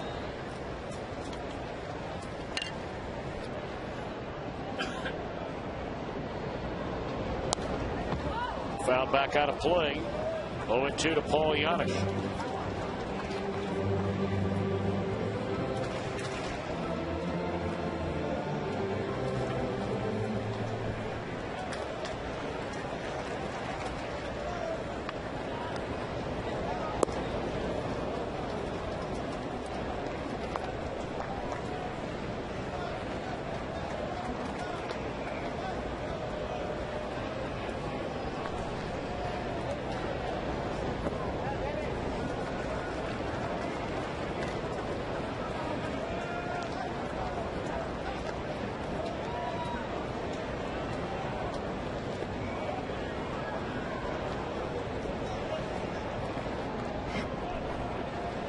2-2 the Giannis. She'll be followed by Johnny Cueto and then Drew Stubbs.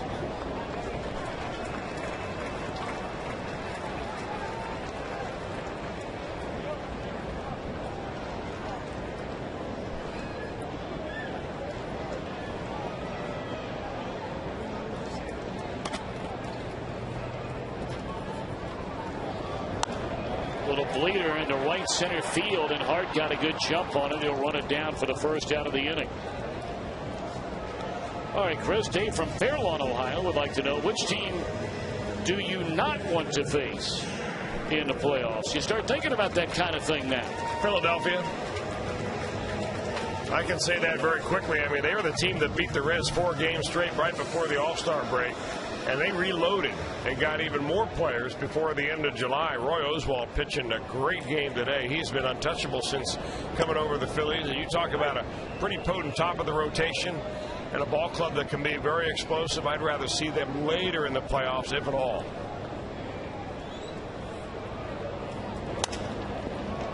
Tapper to short. And Escobar throws out Johnny, and they're 2 up and 2 down here in the Reds' 5th inning.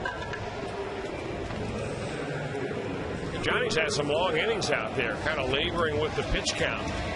Meanwhile, Chris Narveson's on the verge of having a very quick 1-2-3 5th inning and sending Johnny Cueto right back on out there.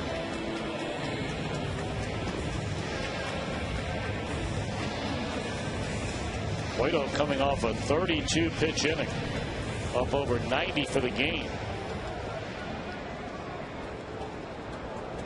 And he's hoping to have a little bit of time to catch his breath. That's not going to happen. Wow. I mean, as quick can get. 1, 2, 3 go the Reds.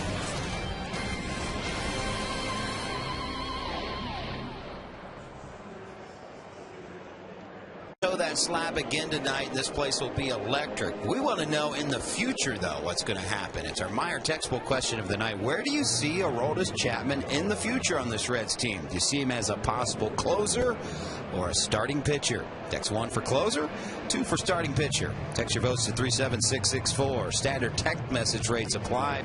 Are the results coming up as far as next season goes in the starting rotation? You can book it. Tom. All righty, Jimbo. Everybody jumping on board.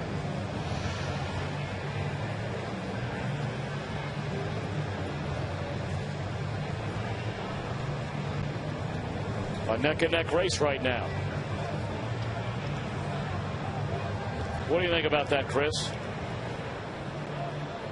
You know, when they first signed him, I thought it would be a no-brainer that you got to make him a starter. And I still think you make him a starter. But I don't think you rush him into it. I think the way the Reds handled it this year was terrific. He got plenty of repetitions as a starter, got some innings built up, learned how to throw some of his secondary pitches. Now where he can help the ball club the most is obviously out of the bullpen. And then if he takes the same route as David Price of the Tampa Bay Rays, then so be it. You know, remember, Price was the postseason hero for the Rays a couple of years ago. Then the following spring, he didn't even make the team out of spring training, went back to the minor leagues, learned how to be a starter, and now he's one of the most dominant pitchers in the American League.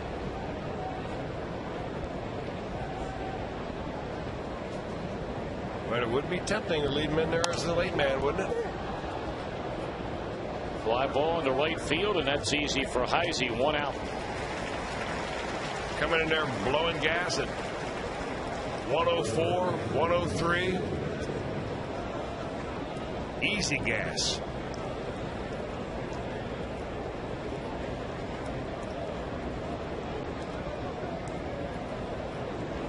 You know, being Aroldis Chapman and throwing that hard, it's kind of like being the fastest guy in the world. You're right, because he's the fastest pitcher. Yep. So it's like being Usain Bolt. It's the same thing. That was a quote from Aroldis Chapman for Bronson Arroyo after the game. I didn't see that. Yeah.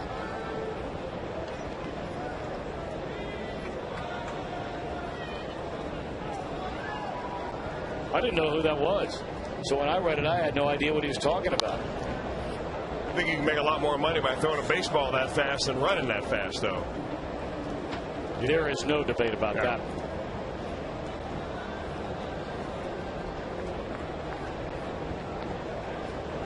See, I know some of the people at home right now.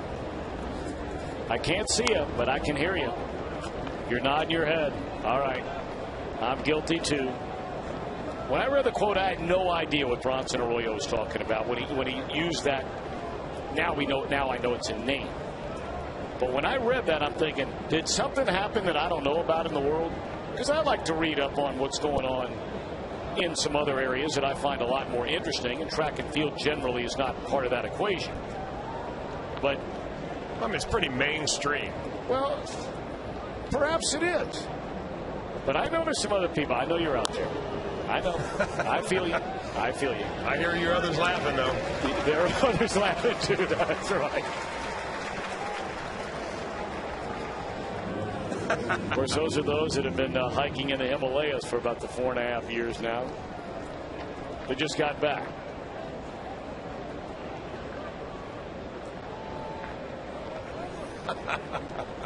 Where's he from? Oh, now see. Now wait a minute. Right, now, I want to say. hold on a second. We're not talking about a lot of depth here now. He's from the Caribbean, either Bermuda or.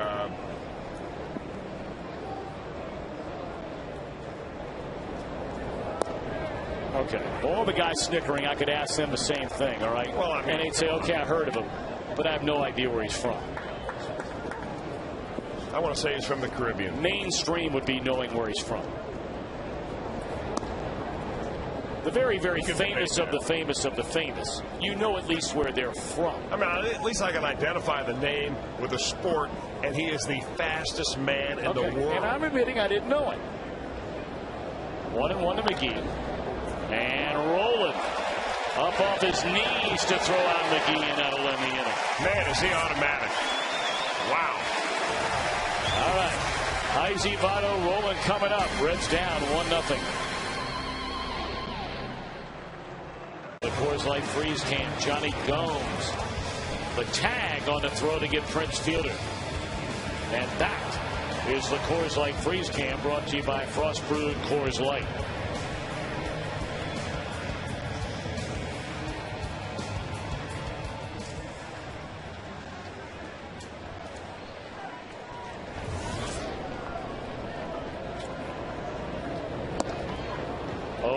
To Heisey.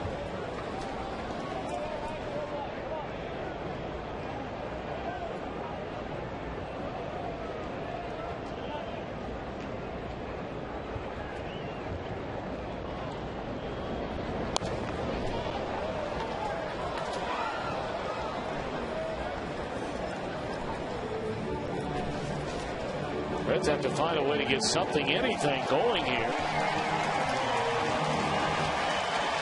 They only have 2 hits in the game. And we understand that Aroldis Chapman, there he is, up and throwing in a Cincinnati bullpen. That's why you heard the crowd applauding loudly there a moment ago when they put it up on the big screen. Johnny Cueto already at 107 pitches, and Heisey an easy out. He's 0 for 3 tonight and struck out twice. Boy, Darvishing is carving his lineup up like he really knows what he's doing out there.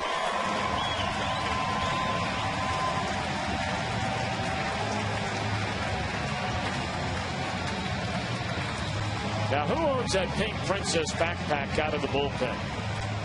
I believe they're making Mike Leake walking around with that thing, aren't they? Well, Mike Leake's not out in the bullpen. Yeah. Well, Leake is now. It was on Drusick earlier. It's kind of the baseball's version of hazing.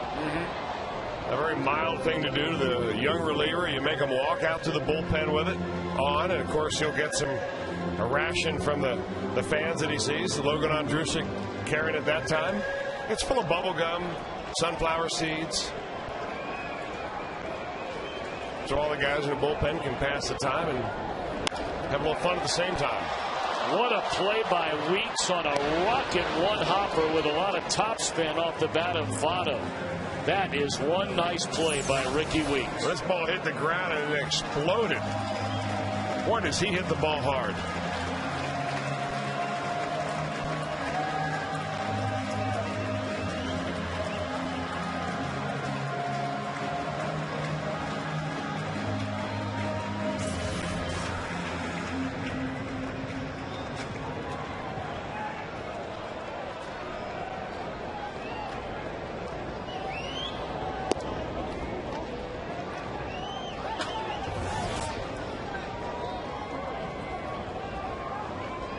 Well, when all is said and done, there are 2 out with nobody on. Scott Rowland doubled down the left field line in the 2nd inning, was hit by a pitch in the 4th. The only other Reds hit is off the bat of Johnny Cueto, who singled up the right field line leading off the 3rd inning. 1-2 to Rowland.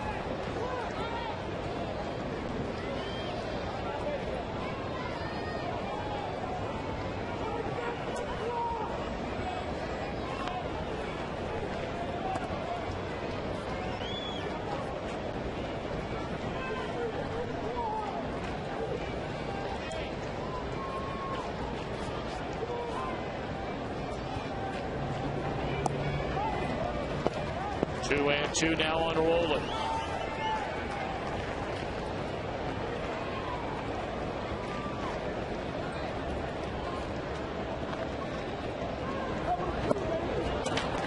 And that'll do it in the Reds' 6th inning.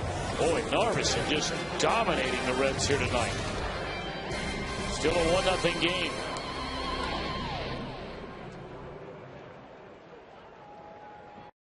It's possible with the nation's fastest 3G network. AT&T Rethink Possible. By your Cincinnati, Northern Kentucky Honda dealers.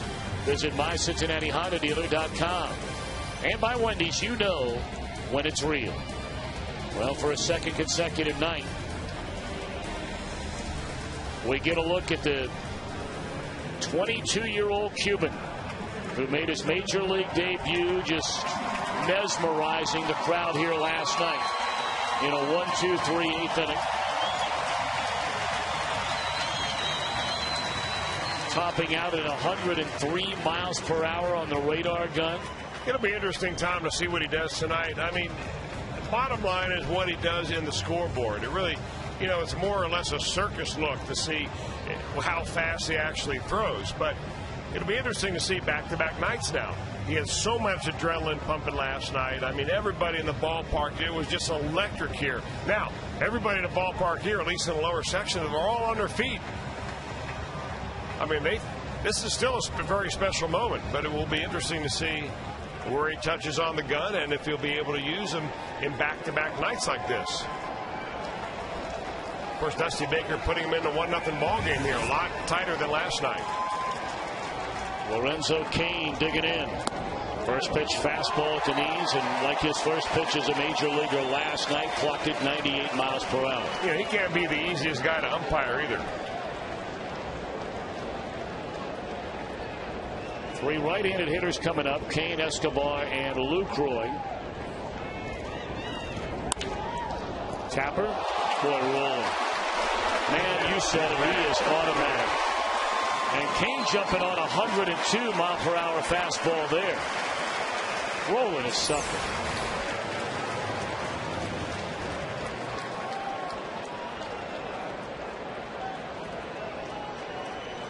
Boy, can he pick it. I'm sure, like many of you, no matter where you went today, either you brought it up or somebody else around you brought it up about Chapman making his debut. I went over to the elementary school this morning where our kids go, and there must have been 7 or 8 moms that made the comment about it this morning and then later this afternoon. I got 3 text messages from Los Angeles. Friends out there staying up just to watch Chapman come into a game. Wow. There's a slider we saw last night. And it's 0-2 on Escobar.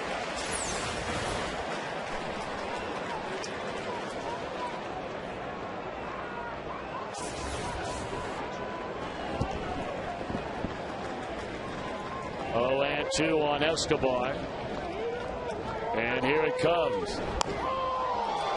Foul away.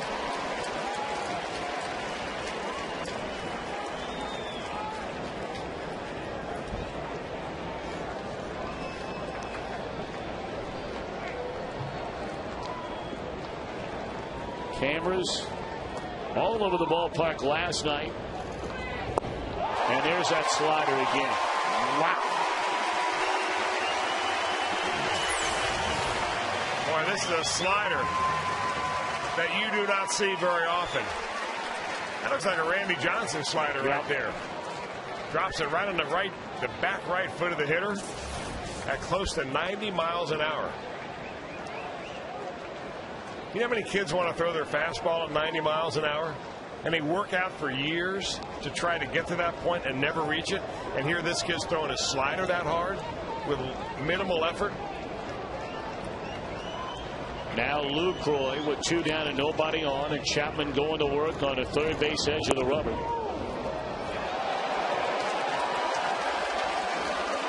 One gun says 103. Our gun says 104. 104. I mean, are you kidding me? That's the fastest in the big leagues this year. Got an email earlier today that listed all the players and their pitchers and the fastest pitches thrown in the big leagues. And Aroldis Chapman last night threw one, according to Major League Baseball, at 102.7. Well, he blew that right by that tonight. 8 pitches, 7 of them strikes. Those were his final numbers in the appearance last night.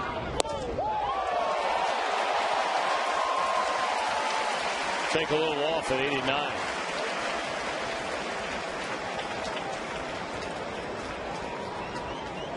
Here comes the gas.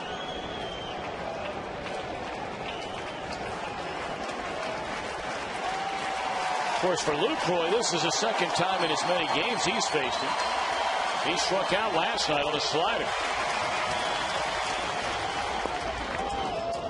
You know, interesting move by Dusty Baker putting him in this ball game. Close game, but last night he threw to Ryan Hanigan. Tonight he gets to throw to Ramon Hernandez. If you don't put him in tonight and he gets a day off and you catch Hanigan on Friday, you're not sure when Hernandez will get to catch him. So it's a good move to get both catchers a little familiar with him.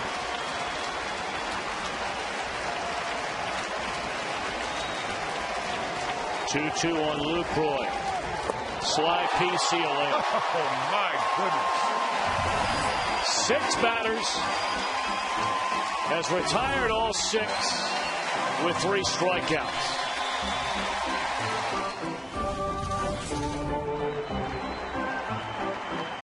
And he's getting it done. That's Chris Narveson on the mound and at the plate. He's knocked in a game's only run. He's got 2 of the 5 hits the Brewers have gotten. That's the one that punched the run in right there against Johnny Cueto, who did not pitch a bad ball game himself. 6 innings of 1-run baseball, but Narveson out there to pitch the bottom of the 7th, trying to protect the slimmest of all leads.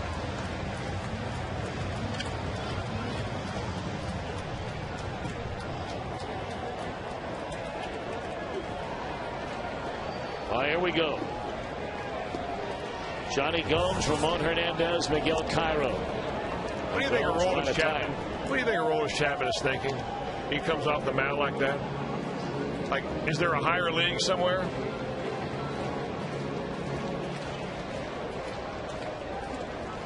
Maybe not as hard as I thought.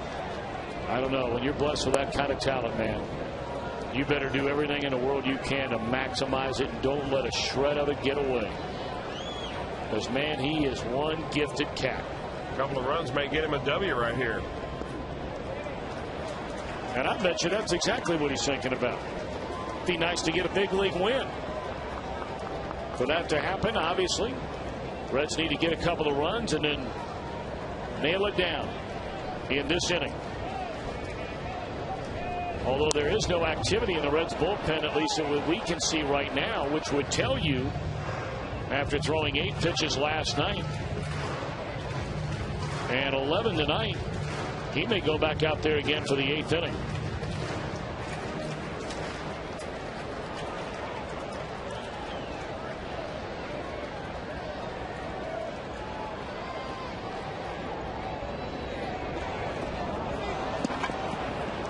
Gomes out of there on strikes, and that is 6 of them for Narveson tonight. We can celebrate the beginning of the school year and show your school spirit with the Reds. For the remainder of this 2010 regular season, all students can purchase half-price tickets for selected seating areas at Reds home games. Purchase student tickets at the ballpark ticket windows or by logging on to Reds.com/students. Great way to enjoy a ball game.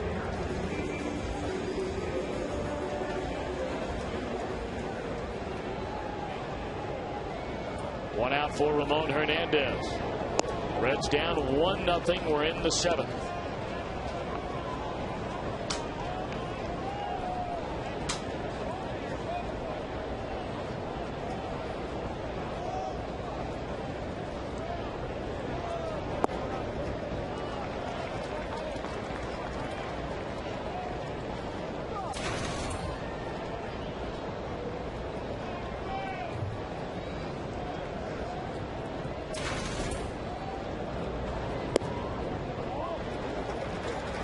Hey, Reds fans, for great food with family and friends this summer, think JTM. Food, family, fun, JTM.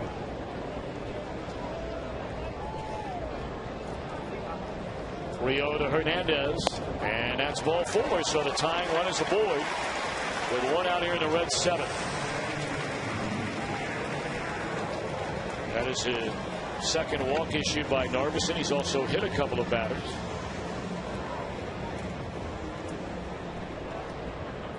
He hit Cairo in the 2nd, walked Votto in the 4th, and hit Rolen behind him. And that was the last man to reach base until this 1-out walk to Hernandez here in the 7th inning. And Ken Maka's coming out. Looks like he's going to make a pitching change.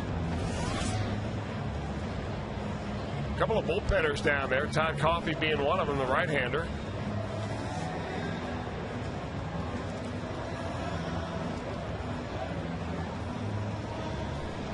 And that's going to do it for Narveson.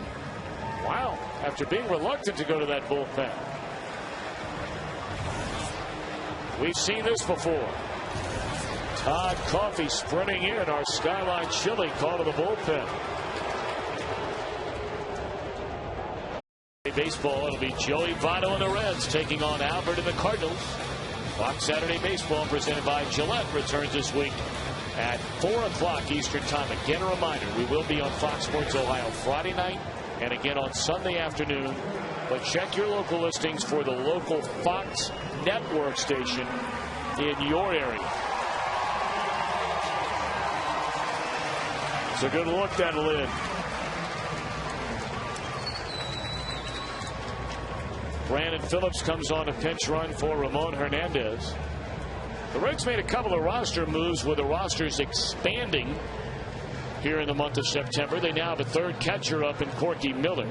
They brought up the #1 pick from 2 years ago, Yonder Alonso, big slugging first baseman, left-handed batter, and Carlos Fisher. But Todd Coffey on the mound. What that does, Tom, is just give Dusty Baker many more options for pinch hitters. He wants to play a percentage, go lefty versus righty. He can do that much easier now than ever before. But he'll stay with Cairo here. We might see Yonder Alonso if we get to that #9 spot in the batting order here tonight in this inning. Or we may see Juan Francisco.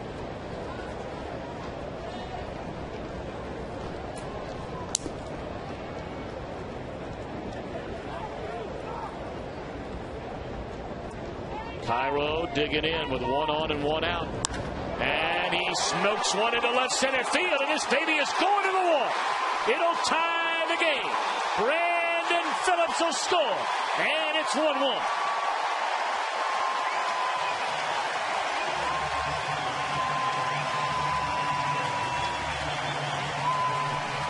Now that didn't take long for the Reds to tie it up right there. The first batter that Todd Coffey faces. And he throws a fastball right in the hot zone. I mean, Miguel Cairo is all over it. And he splits the seam to left center field and drives a run in and heads up on second base himself. Well, look at Brandon Phillips go.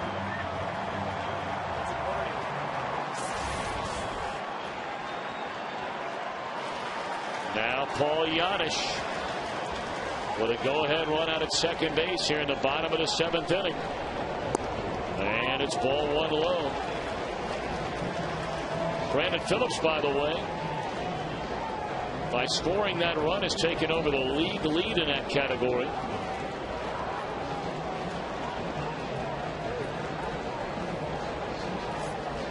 He has 1 more than Albert Pujols, and of course Brandon has not been playing at all for a week, except for pinch running. But every time they put him into pinch run, he scores. And that's not an exaggeration.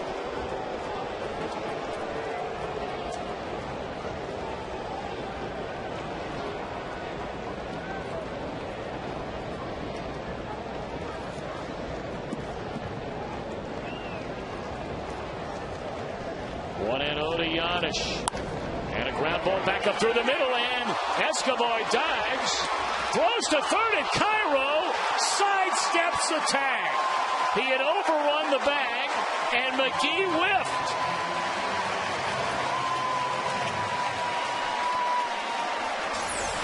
Man, oh man, you talk about just escaping right there. Not a good play by Cairo at all. And it's a super idea by Alcinos Escobar, and he just avoids the tag. Casey McGee falling all over himself trying to put that tag on him. Thunk.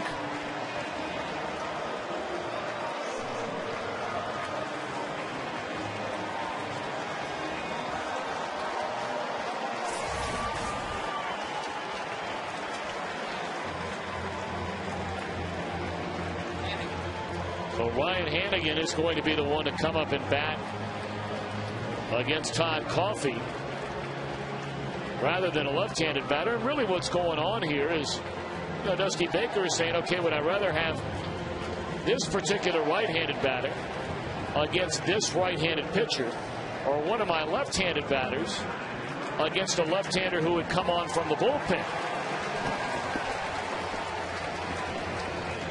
Now, you know what? You consider that, you know, Juan Francisco is a rookie, prone to the strikeout here with a runner at third and less than 2 men out. If you thought about Alonso, it'd be his first big league at bat. This is a very good decision.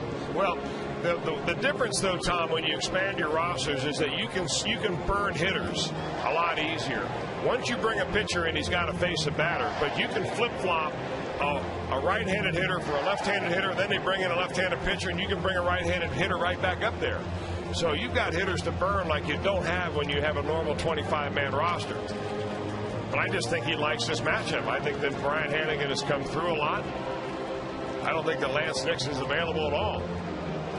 Right? But you've got other guys on the bench, left-handers like Francisco, Yonder Alonso. Yeah, Nix, of course, yesterday went on the disabled list when they were able to bring Chapman up. But you've got Valleca on the bench. Yep. All right, bottom line is they have the go-ahead run at third base after the infield hit by Giannis. And Hanigan takes low and in, ball one. And Hanigan generally is a guy that you can pretty much count on will put the ball in play. Now, he bounced into a big double play the other night with the bases loaded, but those results have been few and far between for Hanigan. He is generally not the kind of guy that is going to swing and miss and strike out, especially in this kind of situation. 2-0.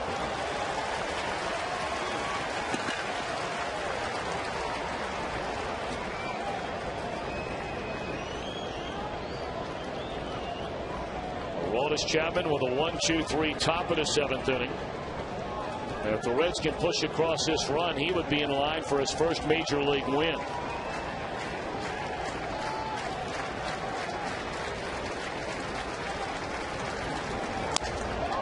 Foul ball, he broke his bat.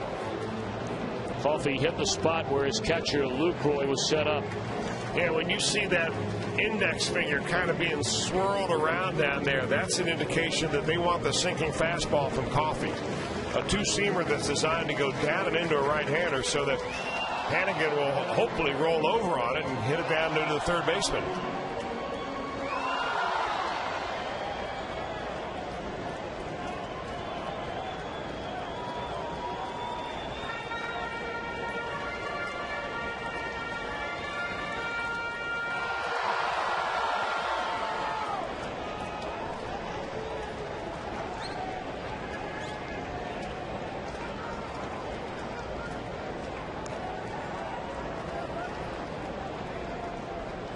Lucroy taking a long look into his dugout.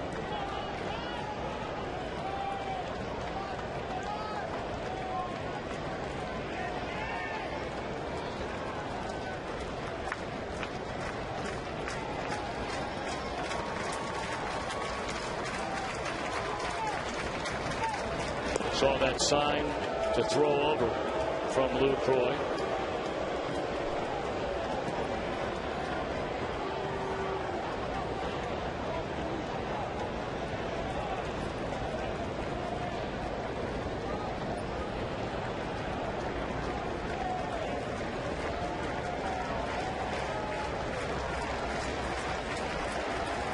Go ahead, run at third. They're on the corners with 1 out, 2 and 1 on Ryan Hanigan. In the air, left field. Oh, baby! 3-run, big fly.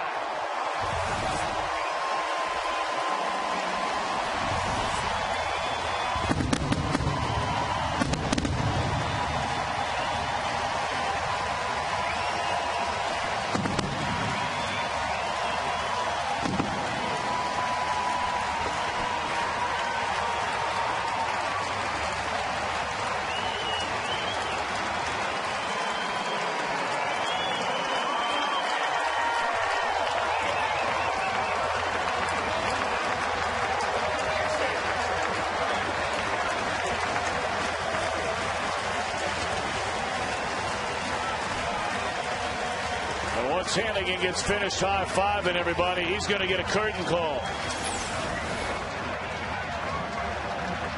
I mean, that is a spinner of a breaking ball, and he is all over it. Boy, we don't see Ryan Hanigan hit the ball that far. This ball went into the upper deck and then bounced back onto the field. What a wallop. Wow. He's all 4 score. And now Mike McClendon on from the bullpen. Boy, Ken Maka was in such a hurry to go out there and get his starter, Chris Narveson. It took no time at all to tie the ball game up. And now all of a sudden, the Brewers are down by 3, and the Reds have done it again. Mike McClendon comes in the ball game, and Narveson, a lot of work for naught.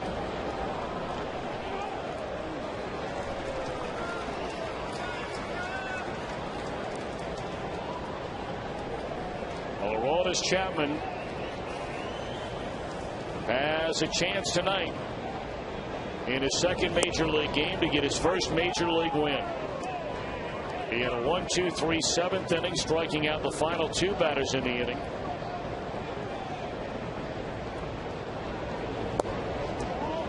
Off the outside corner, 3-1 on Drew Stubbs.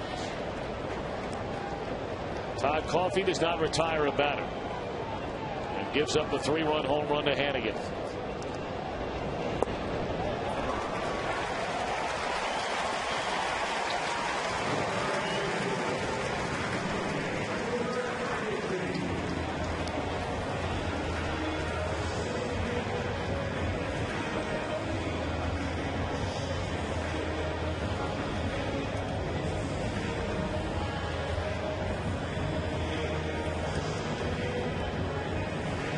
Reds, of course, have the best record in all of Major League Baseball during the month of August. 19 wins against just 8 losses. They have the second best record in Major League Baseball since the All-Star break. Only Minnesota has been better. And that is only because Minnesota has played 2 more games. They've lost the same number of games. But this Reds team, man, oh man, oh man. 3 weeks ago today, the Cardinals defeated Bronson Arroyo on a Wednesday afternoon to pull off a 3-game sweep. Everybody and his brother across America said the Cardinals will take off and the Reds are all but dead. Well, nobody down in that clubhouse believed it, because ever since then, the Reds are 13-4, and they have gained 8 games in the National League Central. They've gone from 1 down, and with a win here tonight, they would have a 9-game swing and be 8 ahead with 30 games to go in this season. Are you believing? Are you believing?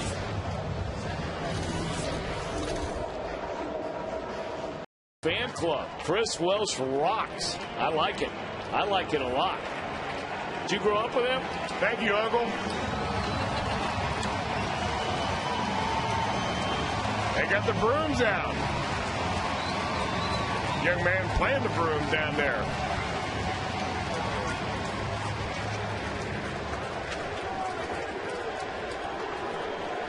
And now Joey Votto. Reds went the first 6 innings, 2 hits, no runs. In this inning alone, they have 4 hits and 4 runs. 2 on, nobody, or 1 out. Votto wanted to pull the trigger there.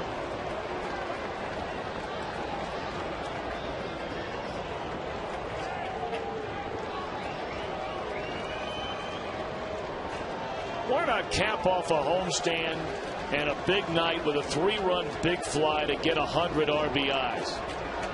Right here and right now.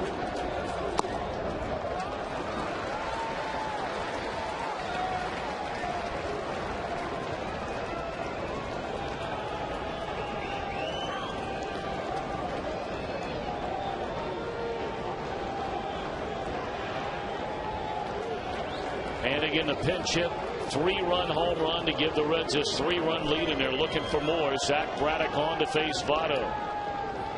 And the 1-1 pitch. Way inside with a fastball, 2 balls and a strike. Braddock was pretty impressive here the other night, the opening game of the series. Got a good arm, reminded me a lot of Bill Bray, where he's got a live fastball, nice breaking ball. Real live fastball.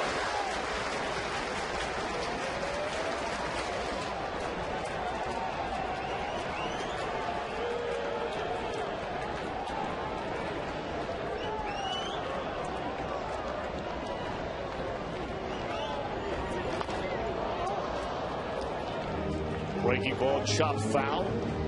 2 balls and 2 strikes.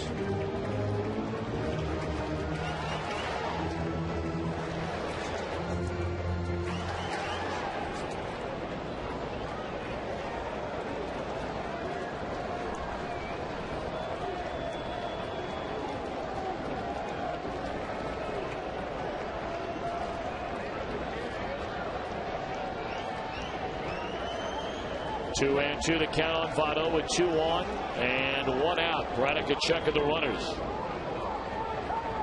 And now to the plate. Ball 3.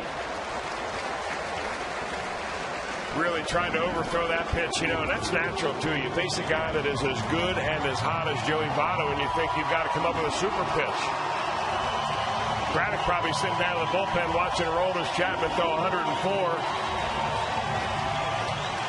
And he's grunting and groaning to try to get it to 94. And now Votto digging in, 3-2 count.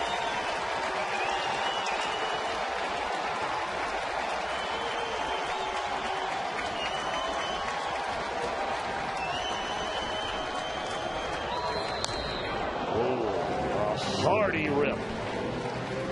Fouled back to the screen.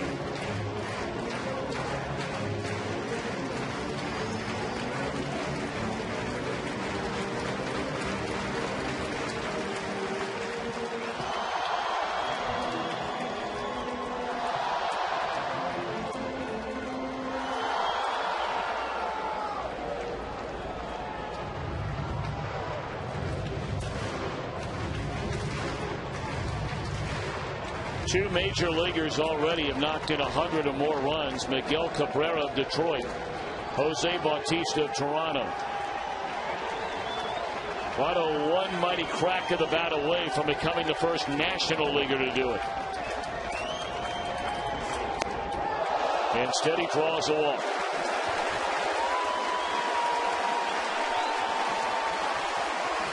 Since going to his bullpen,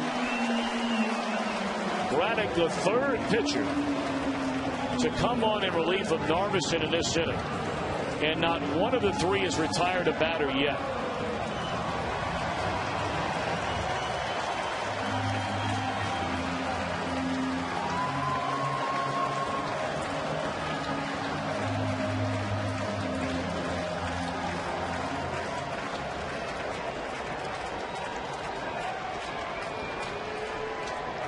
Scotty rolling with the bases loaded. He's doubled, been hit by a pitch, and struck out.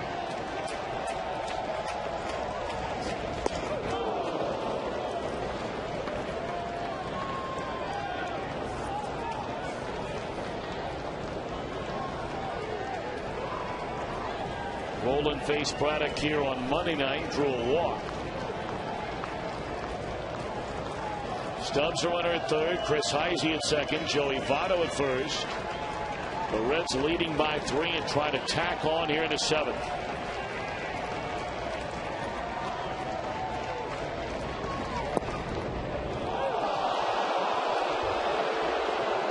Rolen has already had words with the home plate umpire Todd Tichenor tonight over a called strike in his at bat in the 6th inning.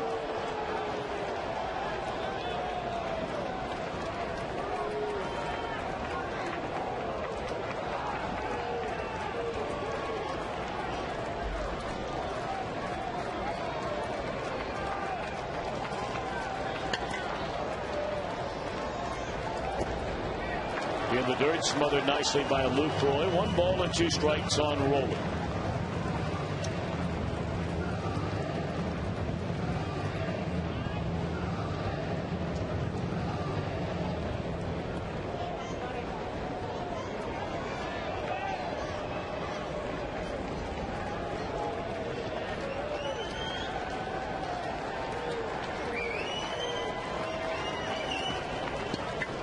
One and 2 to Rolen, and Braddock ready. Shot into right field, a base hit. 1 run scores. Here comes Heise. And Hart bobbled the ball. 2 runs will score on a base hit by Rolen. And the Reds are rolling. A 6-run 7th inning. And they're rolling to an 8-game lead in the Central Division. You can't say it any better than that, Tom. They are rolling and rolling right along. Opposite field base hit, drives a couple in, or drives 1 in. And Brewers relievers are still trying to find an out in this inning. They did get a couple. They're scoring so fast I can't keep up. I kind of like it. 8 consecutive Reds have reached base since Johnny Gomes led off this inning, with the Reds trailing 1-0 by striking out. That's the way the 7th inning began. Narveson struck out Gomes. He walked Hernandez. That was it. In came Coffey. Game tying double by Cairo. Infield hit by Giannis. Pinch hit 3-run home run by Hanigan. 4-1 lead. In came McClendon, walked to Stubbs, hit by Heise. In came Braddock, walked to Votto, 2-run single, and now a liner to left caught by Ryan Braun for the 2nd out of the inning.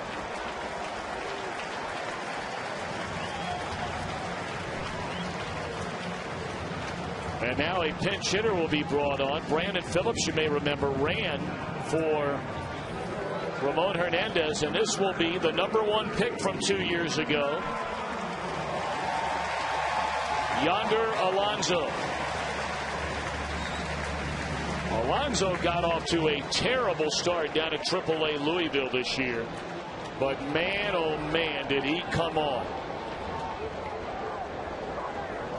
He is a 10th Reds player this year to make his major league debut. Well, you talk to scouts and watch this guy play, and they'll talk from now till tomorrow about what kind of hitter they think he will be. Remember, he started the year in AA Carolina, and that's where he got off to the really poor start.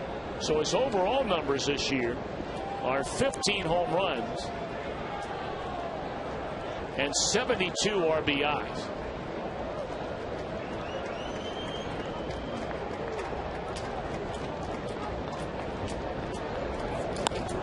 An excuse me swing, and he's out in his first big league at bat. But Ryan Hanigan off the bench, 3-run home run in a 6-run 7th. Down the stretch, the Reds, Chris, have to feel like they have very much are in the comfort zone. You know, he kind of changed the energy of this ball game, Tom. When he came in here, everybody who was kind of sitting back watching Chris Narveson mow the Reds down all of a sudden came to their feet. The energy began to change. He wiped right through that Brewers order, 1, 2, 3. And when he was done in 2 ball games, he's given up nothing except 3 punch outs. And the Reds come back and score 6 spot in the bottom of the inning to make him the pitcher of record right now. If Nick Masson and the rest of the bullpen crew can do their job and hold a 5-run lead. Ryan Hanigan, who had an upper deck shot, 3-run bomb, is going behind the plate. Game number 69 for Masson. Joe England going to come on and pinch hit for Braddock.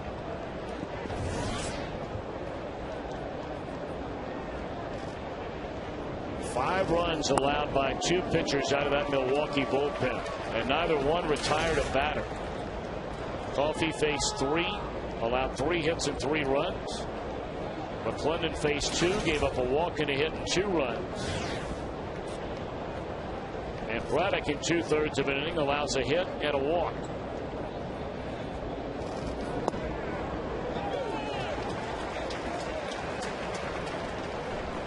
So Aroldis Chapman, after all the offensive firepower in a 6-run 7th inning, is now in line for his first major league win.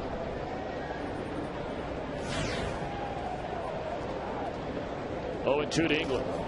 See you later. Nasty.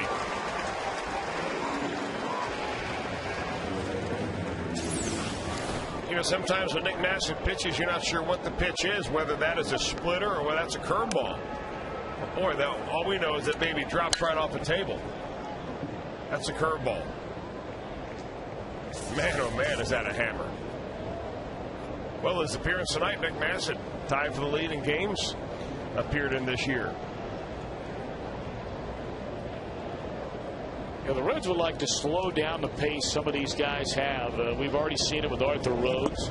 I mean, tonight would have been the kind of game you certainly would have seen him in the 7th inning with a team down 1-0. But they're backing off on him a little bit. I would imagine, you know, after you get through this weekend in St. Louis, depending upon how it goes, you know, maybe you take your foot off the throttle a little bit with some of those guys that have been worked and ridden pretty hard for maybe about a week to 10 days before you rev it right back up one more time for the final, 2 weeks of the year. Well, Masson's had a day off since the last time he pitched, and he pitched an inning in 2/3 in the first game of the series, but he only threw 12 pitches. And that's where you walk the fine line, you know, of keeping the guy sharp, but yet giving him enough rest.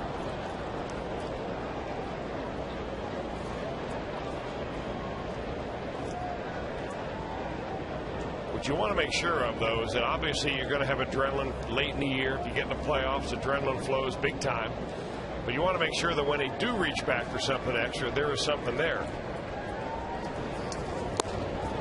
Something there tonight. 95 on the black. Get that little number 7 detail brush out. Paint it.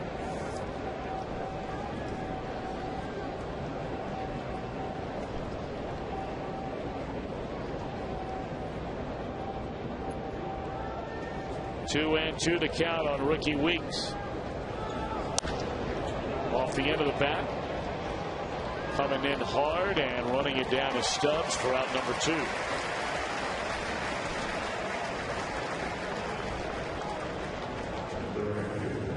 Masson threw a total of 76 innings last year in 74 appearances.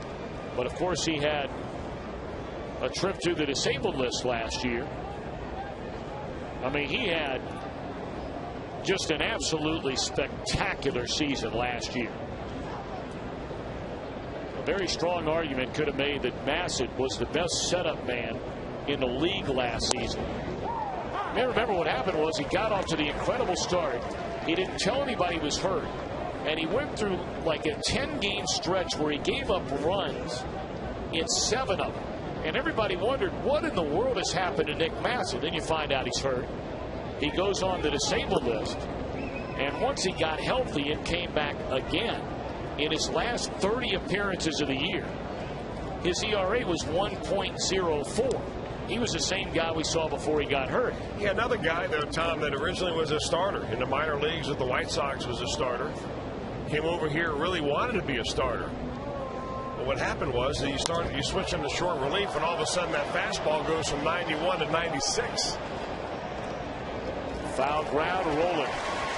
in a 1-2-3-8 for Massey. Reds back bottom of the 8th, leading 6-1. High dog play of the game every night. I mean, you get so used to seeing Scott Rowland picking like this, it's almost average, but it's far from it. He just makes it look so automatic down there. And you know what, Tom?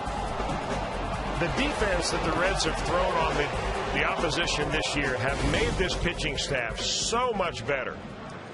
I mean, fewer pitches thrown, fewer times pitching out of the stretch. I mean, you got guys like Roland and Cabrera and Giannis and across the infield. Brandon Phillips is a highlight reel waiting to happen. Yep. Votto's made some great plays, like the miracle play he made last night. I mean, you slap defense on him like that, and it just saves so much on your pitching staff.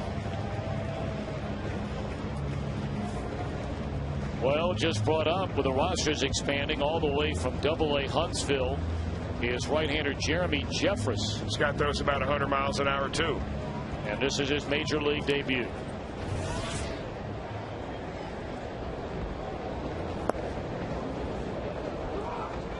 They're going to throw that ball out just like they did Aroldis Chapman. That's how ballyhooed he is as a prospect. Difference, however, is that Jeffress has had some problems. He's been suspended several times.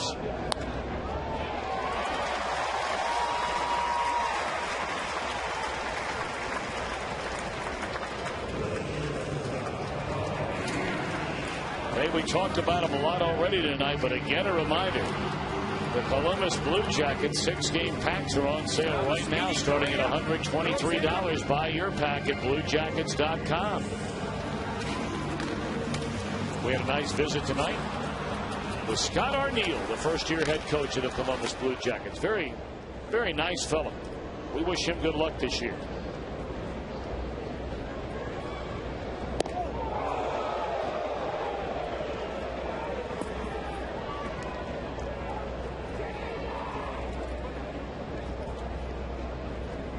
Chris mentioned Jeffress, originally a first-round draft choice back in 2006, 16th pick overall.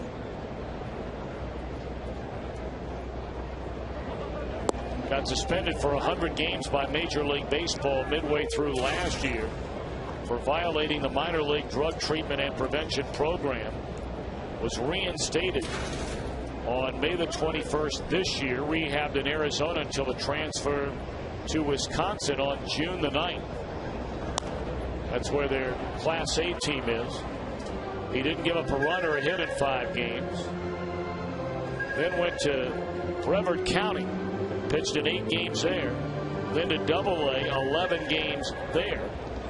And then brought up to the big leagues tonight.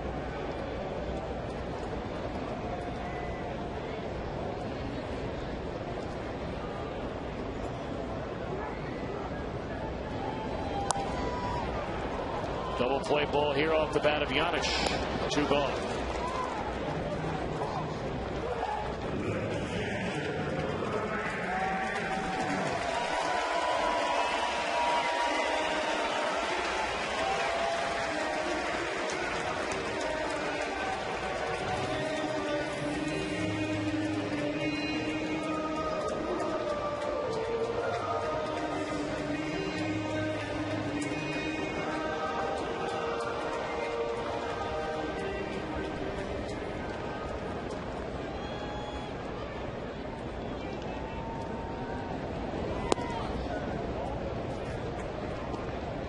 Jeffress, a starter up until this year. They drafted him out of Halifax County, Virginia, and was a starter in 06, 07, 08, and 09.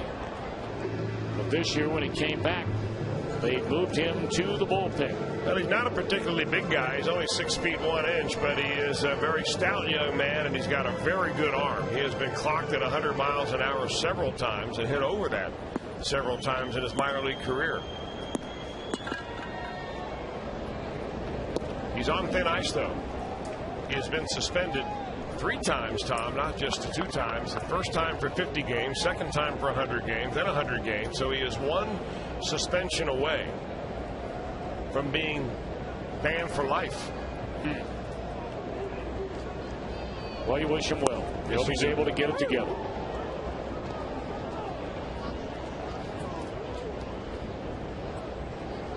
A 1-0 game this one was through the first 6.5 innings of play. Chris Narveson dominated the Reds, only allowing a couple of base hits, but the Reds scored 6 in the bottom of the 7th. And that's a lead at 6-1 as we go to the 9th. Exclusive interviews with players and Dusty Baker before anyone else. So tonight we preview the big weekend in St. Louis. We review the night tonight, second night of Aroldis Chapman. That's Reds Live, brought to you by Kings Honda in the Kings Auto Mall. Visit KingsHondaUSA.com. Jim Day and Jeff Piccoro bringing it to you. Brandon Phillips scored a big run tonight, and Francisco Cordero comes in to finish off the Brewers in the top of the 9th inning. A 5-run lead to protect.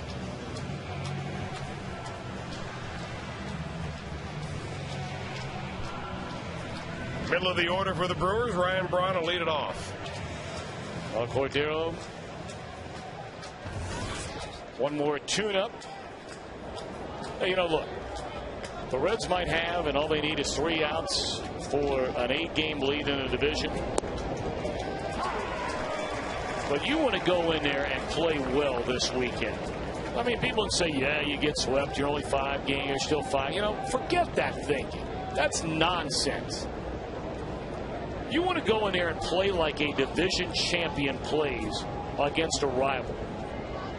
And hopefully the Reds can find a way to play a lot better than the last time they played against St. Louis, because that was 3 games of dominance. Well, they can certainly go in there and play much more relaxed. And I think they played a very tight series. But the bottom line is on that series that the Cardinals threw pitching at the Reds that they simply couldn't handle. And maybe they were a little tight. Maybe they tried too hard. Maybe they thought there was too much pressure on them at the time. But they certainly have taken command of the division in the meantime. And you go in there and you play like pros. I think that's the way you go about it. Mm-hmm.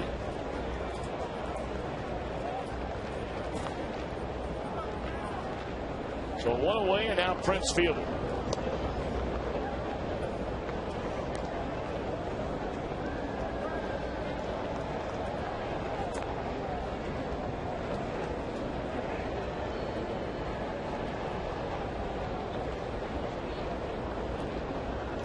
One and 0 to Fielder. And it's hit off the end of the bat, fouled, even at count of 1 ball and 1 strike. The Reds still have a pair of series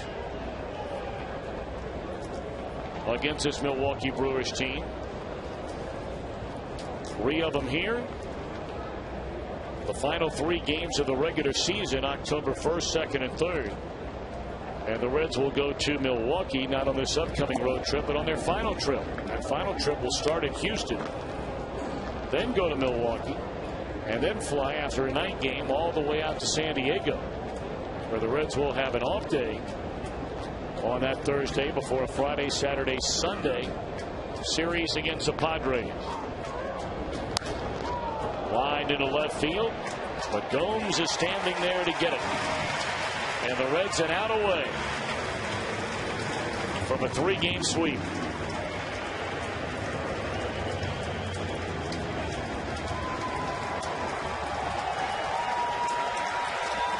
I'm not sure anybody would have believed it if you'd have said 3 weeks ago today the Reds are going to take and have an 8-game Central Division lead over St. Louis. After the Cardinals left town following the 3-game sweep and a 1-game lead. You couldn't have sold that script in Hollywood. Nobody would have bought it. I mean, what kind of odds could you have gotten from your buddies? Just sitting around coming out of spring training saying, I bet the Reds will have an 8-game lead on September 1st. I mean, after they stop laughing, what do you think the kind of odds they would give you? You'd have been in line for some major league loot. Well, there are a lot of believers now, and there's plenty of room on the bandwagon.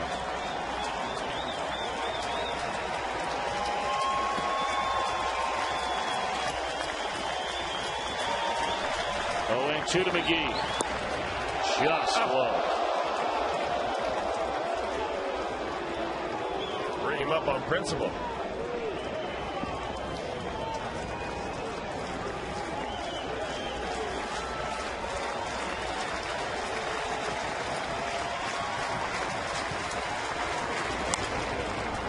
Base hit into center field by McGee will keep the 9th inning alive.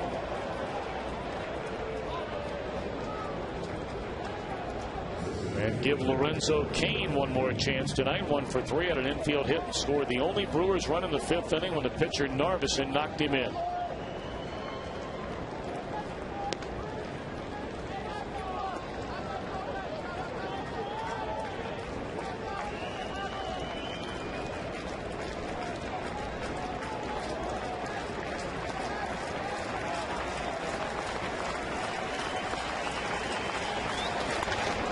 Ground ball, and this will do it.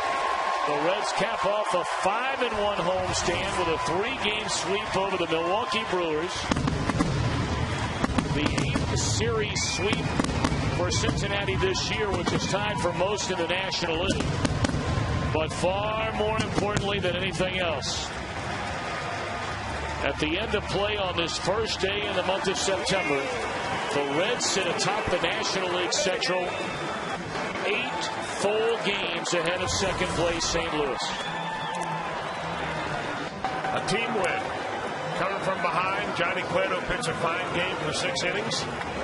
But this ball club came behind, and a monstrous home run by Ryan Hanigan set the tone. Played great defense. A 3-game sweep before the Reds hit the road for St. Louis and then Colorado. Stay tuned. A lot more fun baseball coming up. Aroldis Chapman, his first major league win tonight in a 6-1 Reds win.